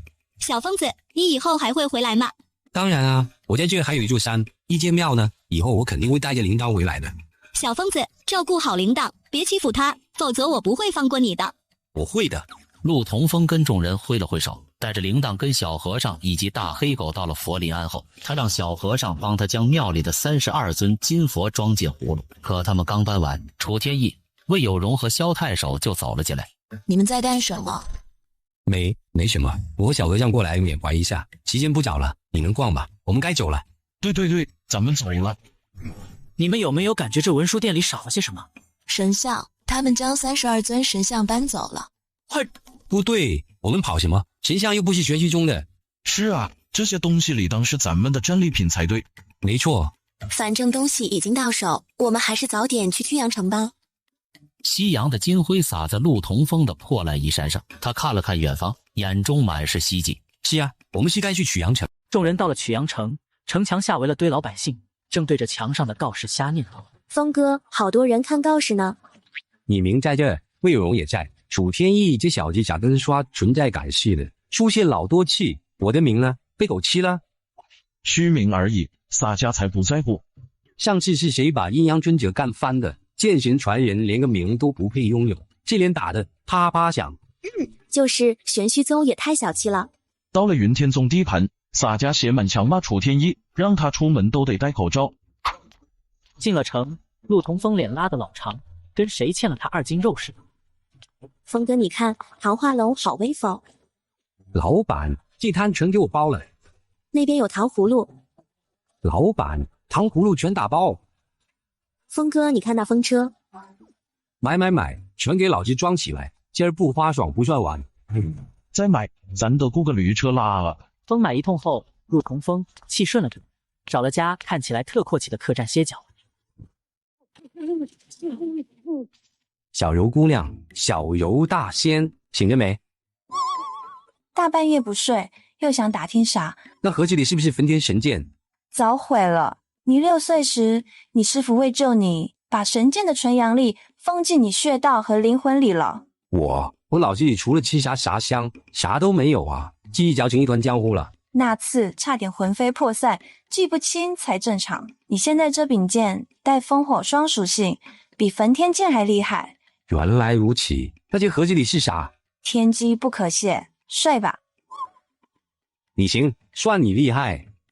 阴阳尊者的储物镯开，玄女18式，玉女心经，合欢宝典。嚯，这老色批藏的宝贝够我研究半宿的。陆同风当即点灯，捧着册子看得眉飞色舞。峰哥，该去天云山了。你先下楼，我叫小和尚。静好，有事儿跟你说。想让铃铛进云天宗，得用紫金仙湖的灵泉神水给他洗净发碎。这有啥难的？那葫芦至少能装1桶。你当这是井水啊？一滴都能让修士抢破头。全给铃铛呗，够他泡澡的。1桶，你这是在凡尔赛吧？差不多。小疯子，偶不峰哥，峰爷，衣服。别薅我，给洒家来点呗，1小碗就行，10滴、5滴，给铃铛润10滴就够。匀点给洒家备衣服。等会儿给你舀1碗。歇衣服，以后你让我往东，我绝不往西。你们俩嘀咕啥呢？再不来，早饭都凉透了。有容仙子，他怎么追这来？这么巧，多吃点，这顿我请。哼，手里攥着那么多金佛法相，果然财大气粗。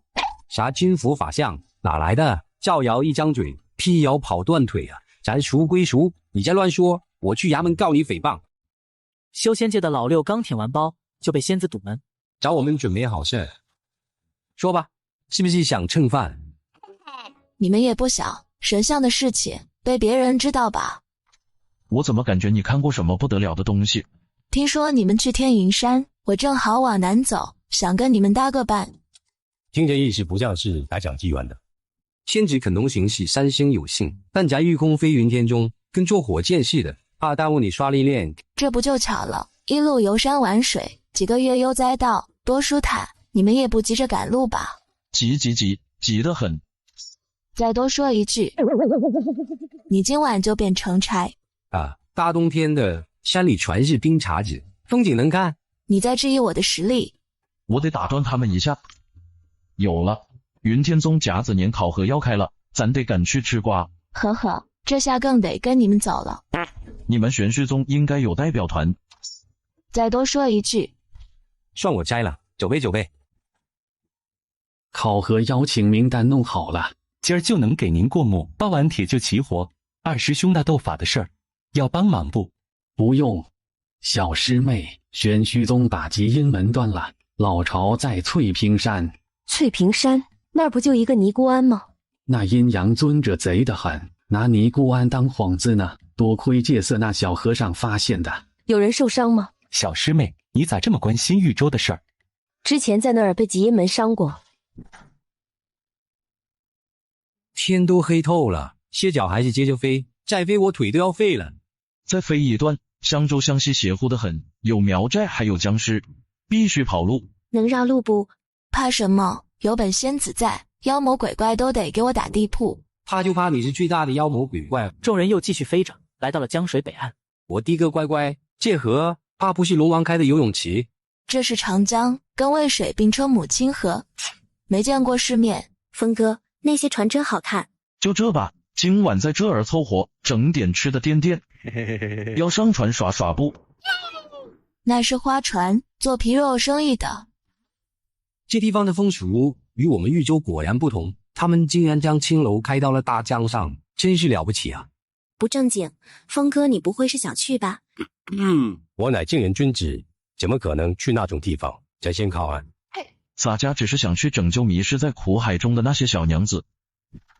接下来咋走？沿大江飞，过襄州进云州，那儿的好吃的能绕城墙3圈。我知道，那儿花魁如烟，颜值爆表。洒家必须去拯救他这只迷途小羔羊。你这和尚不念经，净想这些，别给峰哥带坏了。这大江里有水妖不？以前有千年老王八作乱，被云天宗与那小子收拾了。但彭宇不光厉害，还帅得很，想想就激动。我这豫州第一美少男，我赢他。嘿，真是脸比城墙厚。众人聊了一会儿路线后，陆同风便询问和尚岳灵荡洗金法水具体的操作。岳灵荡与魏有容在一旁听得两眼放光。岳灵荡是因为自己终于能修炼了，而魏有容则是听到了陆同风竟然有灵泉。这个仙子居然在觊觎修仙老六的宝物。此时的他正一脸诡异地盯着陆同风。你有灵泉？你这破葫芦不会是紫金仙壶吧？要你管，想你的愚公几句吧。别啊，宇公子那丑八怪哪有你英俊潇洒啊？陆英俊，你和我说说呗，你这真是紫金仙壶，里面真有灵泉？确实剑神老前辈的紫金仙壶，可只有几滴灵泉，给铃铛蜕变身体都不够，咱们两个就不要想分一杯羹了。灵泉1年也凝聚不了几滴，早就被我喝完了，现在就剩下几滴了，我打算全部用来给铃铛洗金法水。这样啊，这么难看的破葫芦，竟然真是紫金仙壶，真是没天理。大黑，你鬼叫什么？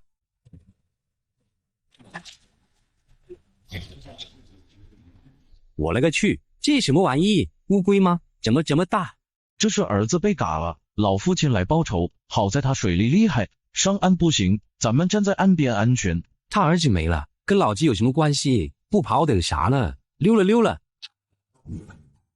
晚辈玄虚宗张云清奉云苍宗主之命拜会苗老巫师。憨人说无事不登三宝殿，所为何事？焚天剑神梅老前辈6年前过世了，老朽一直不如他，没想到寿元倒比他长。云苍掌门让你来，怕是不止报信这么简单吧？梅剑神有位真传弟子陆同风，不日便会路过湘西。这孩子16岁便能催动九龙焚天。哦，北僻的汉人想劫道嘎人，我们才不当刀子。没大没小，去叫你师兄师姐。前面是苗族聚集地，快点飞呀！这是解毒丸，可以化解这里的瘴气。嘛意思？光给人吃，不给狗吃？有人在暗中跟踪我们。在下玄虚宗宗主银苍真人门下弟子魏有容，此次前往天云山，路过此地，并无恶意，都是修道中人，还请行个方便。原来你就是玄虚宗的魏有容，果然是国色天香，我见犹怜。这个苗女的文化水平看起来也不高啊。我们神石宗与银乌山苗族素来并无恩怨，并未提前告知是我们做的不周，日后在下定当亲自前往营活动向苗大巫师请安。不必了，我们苗人与你们汉人素来没有交往，有容仙子，你与那个小和尚可以照，那个少年郎可不得行。叽里呱啦说什么呢？他好像是冲着你来的。陆小师叔，对方是找你的，我可管不了。在下陆同风，姑娘是找我吗？你就是焚天剑神梅老前辈的传人，不仅知道我的身份，还知道行程，还知是冲着我来的。我就是焚天剑神的弟子，敢问阁下是？在下苗心谷大弟子扎努。我是他师妹。修仙界的老六出门就被仇家找上门。好多年前，你师父把他师父给打自闭了，咱得想办法跑啊！合着这是来寻仇的，师傅啊，师傅！你可真会给我挖坑了！这些年来，师傅一直在寻找梅老前辈的踪迹，可惜天妒英才，特命我们几人任你挑选，来领教一下陆公子的高招。赢了，你可以安然离开。我认输。这几个一脸的高手风范，我挡了毛线了。你选择认输，我不能认输吗？既然你要认输，那就按我苗人的规矩办吧。喂，你拿刀子干什么？按照我们苗人的规矩，需要割掉你的一只耳朵。玩这么大，你不要乱来啊！你的实力不弱，未必会输。刚他，没错，你那一招九龙焚天可不是一般人能挡得住的。我读书少，你们别骗我。选个年纪最小的，就那个10几岁的小姑娘。哦，你这样不道德吧？既然你们非要逼我出手，也罢，我给你们玩玩。那位站在后面的苗姑娘，咱们两个打一架吧。你硬是觉得我好劣索，老子是爬狮子卖。我演你很久了，叽里呱啦说了半天，我一句话没听懂。好好学几年我们汉言语言再出来吧。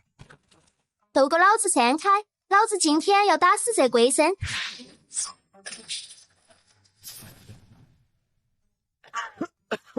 我勒个去，这么猛的吗？阁下你坑我了。老子今天弄死你。我闪。走位。预判。气死我了！你都会躲吗？让你见识见识我苗疆巫术的厉害！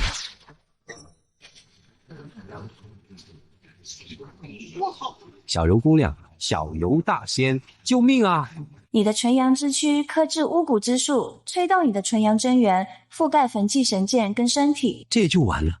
阴阳相克，毒蛊术、阴阳术、亡魂术，这些阴术九龙焚天自然破得干干净净。疯了，我承认你有些本事，我还有绝招。哦，陆同风的小自信一下子就提升了，觉得这个苗女的本事好像也就一般般。马上你都晓得啥子叫做绝望。来吧。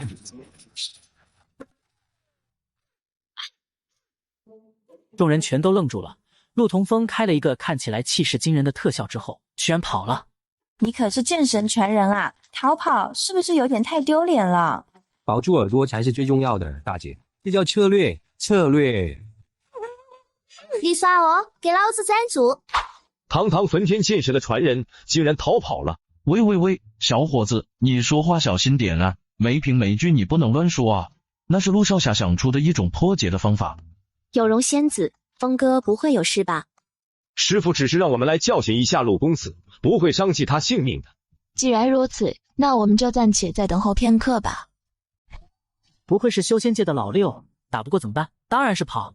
你给老子站住！你追我一路了，有完没完？我好男不跟女斗，你以为我打不过你啊？再纠缠我，信不信我给你咔嚓咔嚓？你敢羞辱我，我有弄死你！你除了这句就没有别的吗？小丫头吃我臭屁吧！你给老子站住！终于甩掉了，我这是跑哪了？先要搞清楚位置，再想办法与他们会合。他们应该会到云州城等我。简单思考之后，陆同风便御剑朝着不远处小镇飞去。公子，这是打架还是住店？给我开间上房，再弄点吃的。公子，你是来对楼，本店巴士德版，本店很多招牌菜，要不要的？要最贵的，老子有钱。好嘞，客官，您的菜。小师妹，你心情似乎不是很好啊，你现在满脸都写着2个字。哪2个字？心事。我没有什么心事。你不会是遇到了一位英俊潇洒、气宇不凡的少年侠客，难以入眠吧？我这一次下山确实认识了一位年轻人。有动静，水底有动静，大家小心，可能是我们寻找的那头巨龟。孽畜，休得放肆！这是好大的一只老乌龟，怪不得宗门要联合这么多人。我有一个顽皮子孙，不久之前从云梦泽进入到了大江中，他并没有回来，如今是不是活着？诸位人类修士能告诉我吗？哼！半年前，那只乌龟忽然出现在江水之中，江水暴涨，短短月余时间，倾覆船只100余艘，近1000人类葬身水下。为保护芸众生，已经灭杀了。所以你们杀了他？我勒个去！这巨龟能口吐炎言，变异了吧？若不杀他，不知还有多少无辜人类与大江中的水族葬身在他之口。不好，这巨龟要发难，动手！千年王8万年龟，真不是盖的，竟然这么扛揍！浪来了，快跑啊，往山上跑！陆同风看着大浪吞噬着小镇的百姓，于心不忍地喊了起来，之后又踩着飞剑救起被淹没的苗族女子。他怎么追上来了？看啥子看？快救人噻！你救了苗人，就是我们苗人的朋友。我不过你的耳朵噻，老子今晚就不和你打喽，改天再分个胜负。那就好，那就好。哦，好大的一只龟儿子！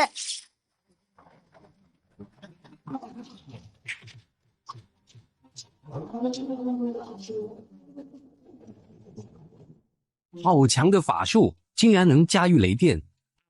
这是你们阴天宗的玉雷诀，你不晓得噻？你是说这些修士是云天宗的弟子？你不也是云天宗的弟子噻？难道不认识他们？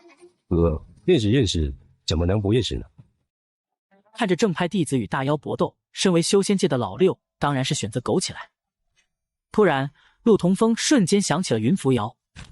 不行，不能苟，行为男人要有骨气。一想到那个清冷美丽的白衣仙子，陆同风再也无法保持淡定。苗姑娘，咱们也去帮忙吧。帮个锤子噻！你没瞧见那龟儿子有多大噻？那么多阴天宗地修士打了半天，连那龟儿子的一根毛都没伤得。没想到你是这种人，要是怕死的话，就在这看着，我去帮忙。年轻弟子闪开！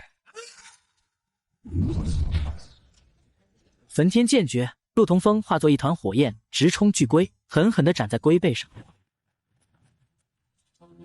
少年郎，这柄剑怎么会在你的手中？你是从哪里来的？众人一时全都愣住，将目光看向了陆同风。巨龟在没有得到回答后，有些愤怒。小心！多谢仙人出手相救。这名灵巨龟不是你能对付的。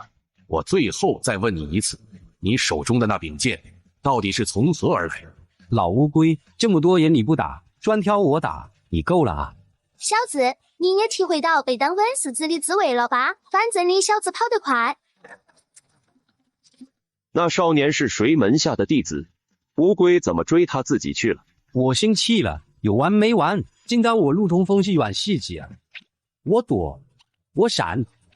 哎，九位，陆同风，他怎么会在这里？小师妹，你认识他？给我！嚯！九龙焚天，这小子怎么会是书祖的独门绝技？果然，臭小子，你果然一直都在欺骗我！救命啊！你们这帮家伙在看猴戏吗？有没有人性？我帮你们打老乌龟，你们竟然见死不救！臭小子，我们还没打完噻，你可不能被老乌龟吃了。扶摇仙子，怎么是你？陆同风，你可真会给我惹事！冲不出去噻，我们死定了！众人看着三人被巨龟一口吞下，才反应过来，一起进攻巨龟。那个少年尹瑶女他们不在了。云扶摇乃是掌教真人玉臣子的入室小弟子，要是有什么三长两短，可不是闹着玩的。巨龟要跑，拦住他。小师妹，有容仙子，这天色也不早了，咱们是不是该找地客栈住下，然后再吃点东西啊？自从早上出发，洒家到现在都还没有吃东西呢。咱们找客栈住下再说。有容仙子真是救苦救难的活菩萨。你这话是什么意思？你不会是想让我请客吧？洒家乃是四大皆空的出家人，你这300斤的大肚腩，学人家吃软饭。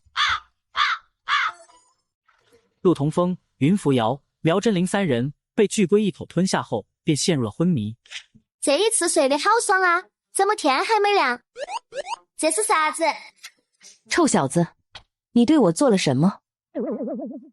你打我干啥？我啥也没做啊！看到云扶摇的表情，苗真灵瞬间想起自己刚刚抓了什么。你个小色鬼儿，还想狡辩啥？死你，就死你抓地，我都看见了。这是什么鬼地方？我们不是被老乌龟给吞进肚子里了吗？我们这是死了，还是没死？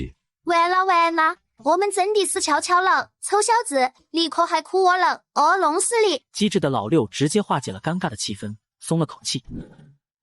云天宗因为云扶摇的失踪乱作一团，你先下去吧，为师想静一静。在赵孤日离开后，玉臣子的表情忽然的变得前所未有的凝重。陆同风不能死，除了他继承了师叔祖的绝学之外，还有就是他身上带着师叔祖留下的宝盒。天要亡我云天宗啊！你们醒了。死老龟，你把我们弄到什么鬼地方了？有事冲我来，与他们两个姑娘无关。臭小子，你还没有人人气开地吗？你说的对，这件事与我们无关噻。我们走喽，你留下来给龟儿子当晚餐。这里是极渊之地，你们出不去。少年郎，你是不是没有品的弟子？你认识我师父？不是吧？这老乌龟也是来寻仇的。师父啊，你又坑我！你果然是没有品的传人，你师父人呢？我师父在6年前已经过世了。竟然死了！这老龟与师父一定要是朋友啊！神龟前辈，我先问一句啊，你和我师父是朋友还是敌人？你师父没有和你提起过我吗？没有。原来你不是来给没有品还债的。不是仇人就好，不就欠点钱吗？我师父欠了您多少银子？银子对我来说有什么用呢？更准确的来说，他偷我的太多了。偷？能把我师父打败？你师父果然不是啥好人。你这是什么脑回路？你师父和一位苗人巫师在云梦泽上方打架，虽然打赢了，却中了那位苗人巫师的穿心骨，是我救了他。可是这个没有品的家伙竟然欺骗了我，呸！无耻的人类！莫非是我师父？当年师父的穿心骨成功啦？与梅剑神的那一场大战中，苗心骨催动了穿心骨，可是梅剑神却没有反应，心骨无药可救，几百年来让苗心骨心中陷入了自我怀疑与自我否定之中。将这个消息告诉师父，师父一定会非常开心的。你是当年打伤没有品的那个苗人巫师的弟子？是呀，我师父叫苗心骨，我叫苗真灵。苗真灵知道老龟的实力，便愉快地巴结起来。臭小子，你怎么会在这里？不是你让我来云天中找你的吗？古井下的东西呢？大姐，你不看一下环境吗？现在是说这个的时候吗？我这么大老远被人追了一路，不就是为了这个吗？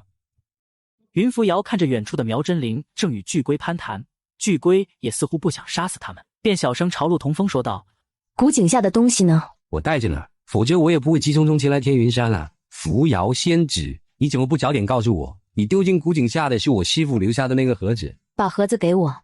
你确定是现在？还是放在自己身上比较安全。陆同风一缕念力进入到紫金仙壶中，正准备偷偷的将宝盒交给云扶摇，忽然一股神秘大力传来，宝盒竟然飞到了老乌龟的面前，缓缓的漂浮着。龟老，那盒子是我的。你的？你能打得开吗？这是我的师父留给我的，我正在研究打开它的方法。这是阴阳乾坤锁，内含阴阳五行、乾坤八卦、九宫飞星、天干地支等无数种变化。若是不知道其中奥义，研究一辈子也不可能打开的。说的好像你能打开似的。哼！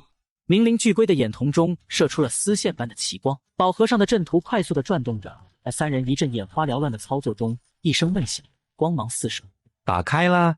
我可是明灵，我怎么看和刚才没什么两样呢？我看了一眼里面的东西后，又给盖上。骗人的吧？上面的锁都还在呢。嗨嗨嗨！不要在意这些细节。一辈子要强的明灵巨龟轻轻地说着。那只宝盒缓缓地飞向了陆同风。这老龟肯定是说谎了，小锁还锁在上面呢。不是所有人都能开启这个盒子的，只有拥有钥匙的人方能开启。不过我倒是知道里面装的是什么，我能感受到里面之物的气息。是什么？里面的东西关系到云天宗的生死存亡，你们还是不要知道为好。我还不知道你们叫什么名字呢。晚辈陆同风，晚辈云天宗弟子云扶摇。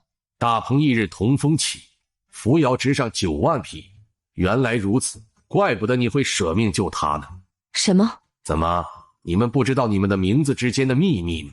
龟前辈，这首诗有什么含义啊？我叫扶摇，他叫同风，我大师兄名唤孤日，二师兄名唤彭宇，我们几个人的名字似乎都是取自这2句诗文。这是没有品纳斯当年从这儿偷的。算了，与你们2个小娃娃也说不着。既然你们不是来还债的，我也不会为难你们。这明灵巨龟似乎知道很多关于云天宗与焚天剑神的隐秘。陆同风与云扶摇对视了一眼，都看出了对方眼中深深的疑惑，一种很奇怪的感觉涌上心头，好像他们这几个人的命运从一开始就被安排好了。龟前辈，你说我师父在这里偷的东西到底是什么？龙龟甲。他若没有偷走龙龟甲，他达不到那么高的成就。我能感觉得出来，你也在修炼龙龟甲上的秘术。你小子捡了个大便宜，纯阳之躯，又是从小修炼龙龟甲上的秘术，所以你小小年纪就能催动9阳玄窍焚天真诀。不愧是修仙界的老六，别人只有1个丹田，他有360个丹田。你修炼的鬼灵甲内有套心法，非常特殊，开穴为丹，容神为炉，九脉合璧，大日焚天。你说你能不厉害吗？怪不得好像有使不完的金元，用不完的灵气呢。原来我这么吊啊！还有个问题，前辈啊，我这剑您认得？3万多年前，我被这柄剑劈过一次，差点要了我的老命。既然你得到，就好好珍惜吧，这可是个不多地的宝贝。这把剑这么吊的吗？还有。老乌龟有点后悔了，这小子纯话痨，什么都能问。老龟活了几万年，懂得太多了。陆同风恨不得抓住机会把修仙界的知识一次性补齐了。行了，你们赶紧走吧，我也没什么宝贝，别来烦我了。你在罗里吧嗦个没完就别走了。这乌龟真小气，我还没问完呢。你没被吃了都不错了，话痨啊你！苗姑娘，你怎么知道陆同风是梅师叔祖的弟子？你又怎么知道陆同风会在昨天经过云雾山？有个汉人昨天早上来告诉我师父弟噻。汉人？你认识吗？好像是玄虚宗弟长老。这个玄虚宗还真是居心叵测。魏有容等人得知陆同风几人被乌龟吞了之后，便也开始寻找起来。正巧与云天宗弟子相遇。算时间，陆同风、云扶摇、苗真灵3人被老龟吃了已经3天了。云雾山的人说，苗真灵的本命骨并没有死，表示他们目前还活着。峰哥一定不会有事的。小疯子是焚天剑神的传人，身份暴露了。很多修士在得知焚天剑神的弟子重现江湖之后，立刻从4面8方往香洲这边赶来。云天宗跟云雾山来的人已经够多了，这下更热闹了。我听说你和小师叔乃是一起长大的。我们年纪相仿，从小就认识。赵姑日猜测这个叫月铃铛姑娘多半是知道小师叔的秘密的，甚至有可能知道陆同风为什么能突破生死玄关。赵姑日很聪明，不会在第一次见面时便直接询问，于是便与几人聊了起来。你俩干啥呢？扶摇仙子代教我成语。你连大白话都不利索，现在要开始学成语了。说成语就是为了学汉话噻。扶摇仙子送给我一本成语书籍，我很快都可以上京考状元了噻。我打算传授你一些云天宗的神通法术，给你防身。目前看来，有人会对你不利。这不太合适吧？你本就是我们云天宗的弟子，只是梅师叔祖过世的早，并没有来得及传授你云天宗的各种神通。嘴上说着不合适，陆同风眼睛早已放了光，在云扶摇的指点下，快速地学起了云天宗的神通法术。而陆同风的进步速度让河道境的云扶摇叹为观止。气贯长虹烈金石，剑九龙蛇撼九州，金元吞吐凝双刃，一点寒芒血斗牛。要死喽！要死喽！地震了吗？看来我马上就要变成高手了。没吃过细糠的修仙老六，终于有人指导自己修炼。修炼起来那叫一个玩命，补充灵力的丹药大把大把的吞。这丹药也太不经吃了，这就没了。这是老龟洞里发现的妖丹，应该和回元丹差不多，直接吞，然后炼化。不出意外的话，果然出了意外。一股痛苦又窒息的感觉，瞬间让陆同风剧烈的咳嗽起来，浑身颤抖。生吞妖丹，你不要命啦？我打算利用妖丹里的灵力，帮我恢复金元。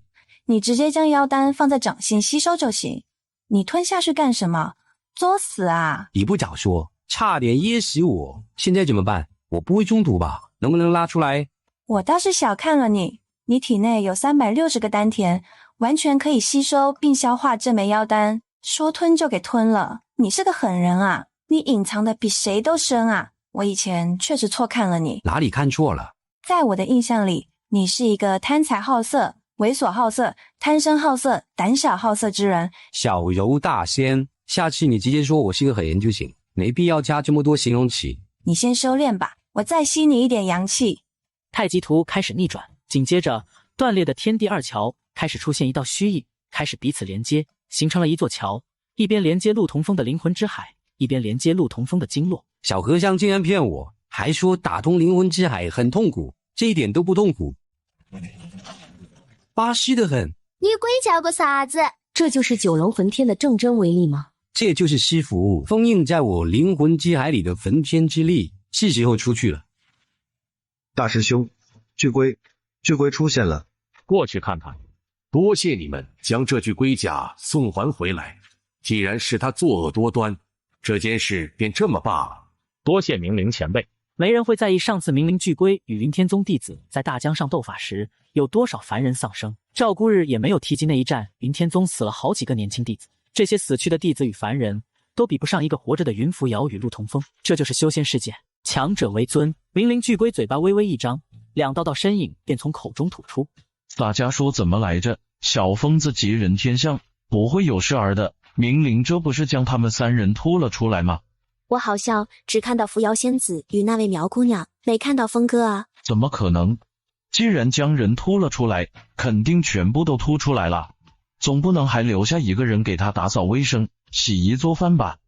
明灵前辈，还有一人是在下的小师叔，名唤陆同风。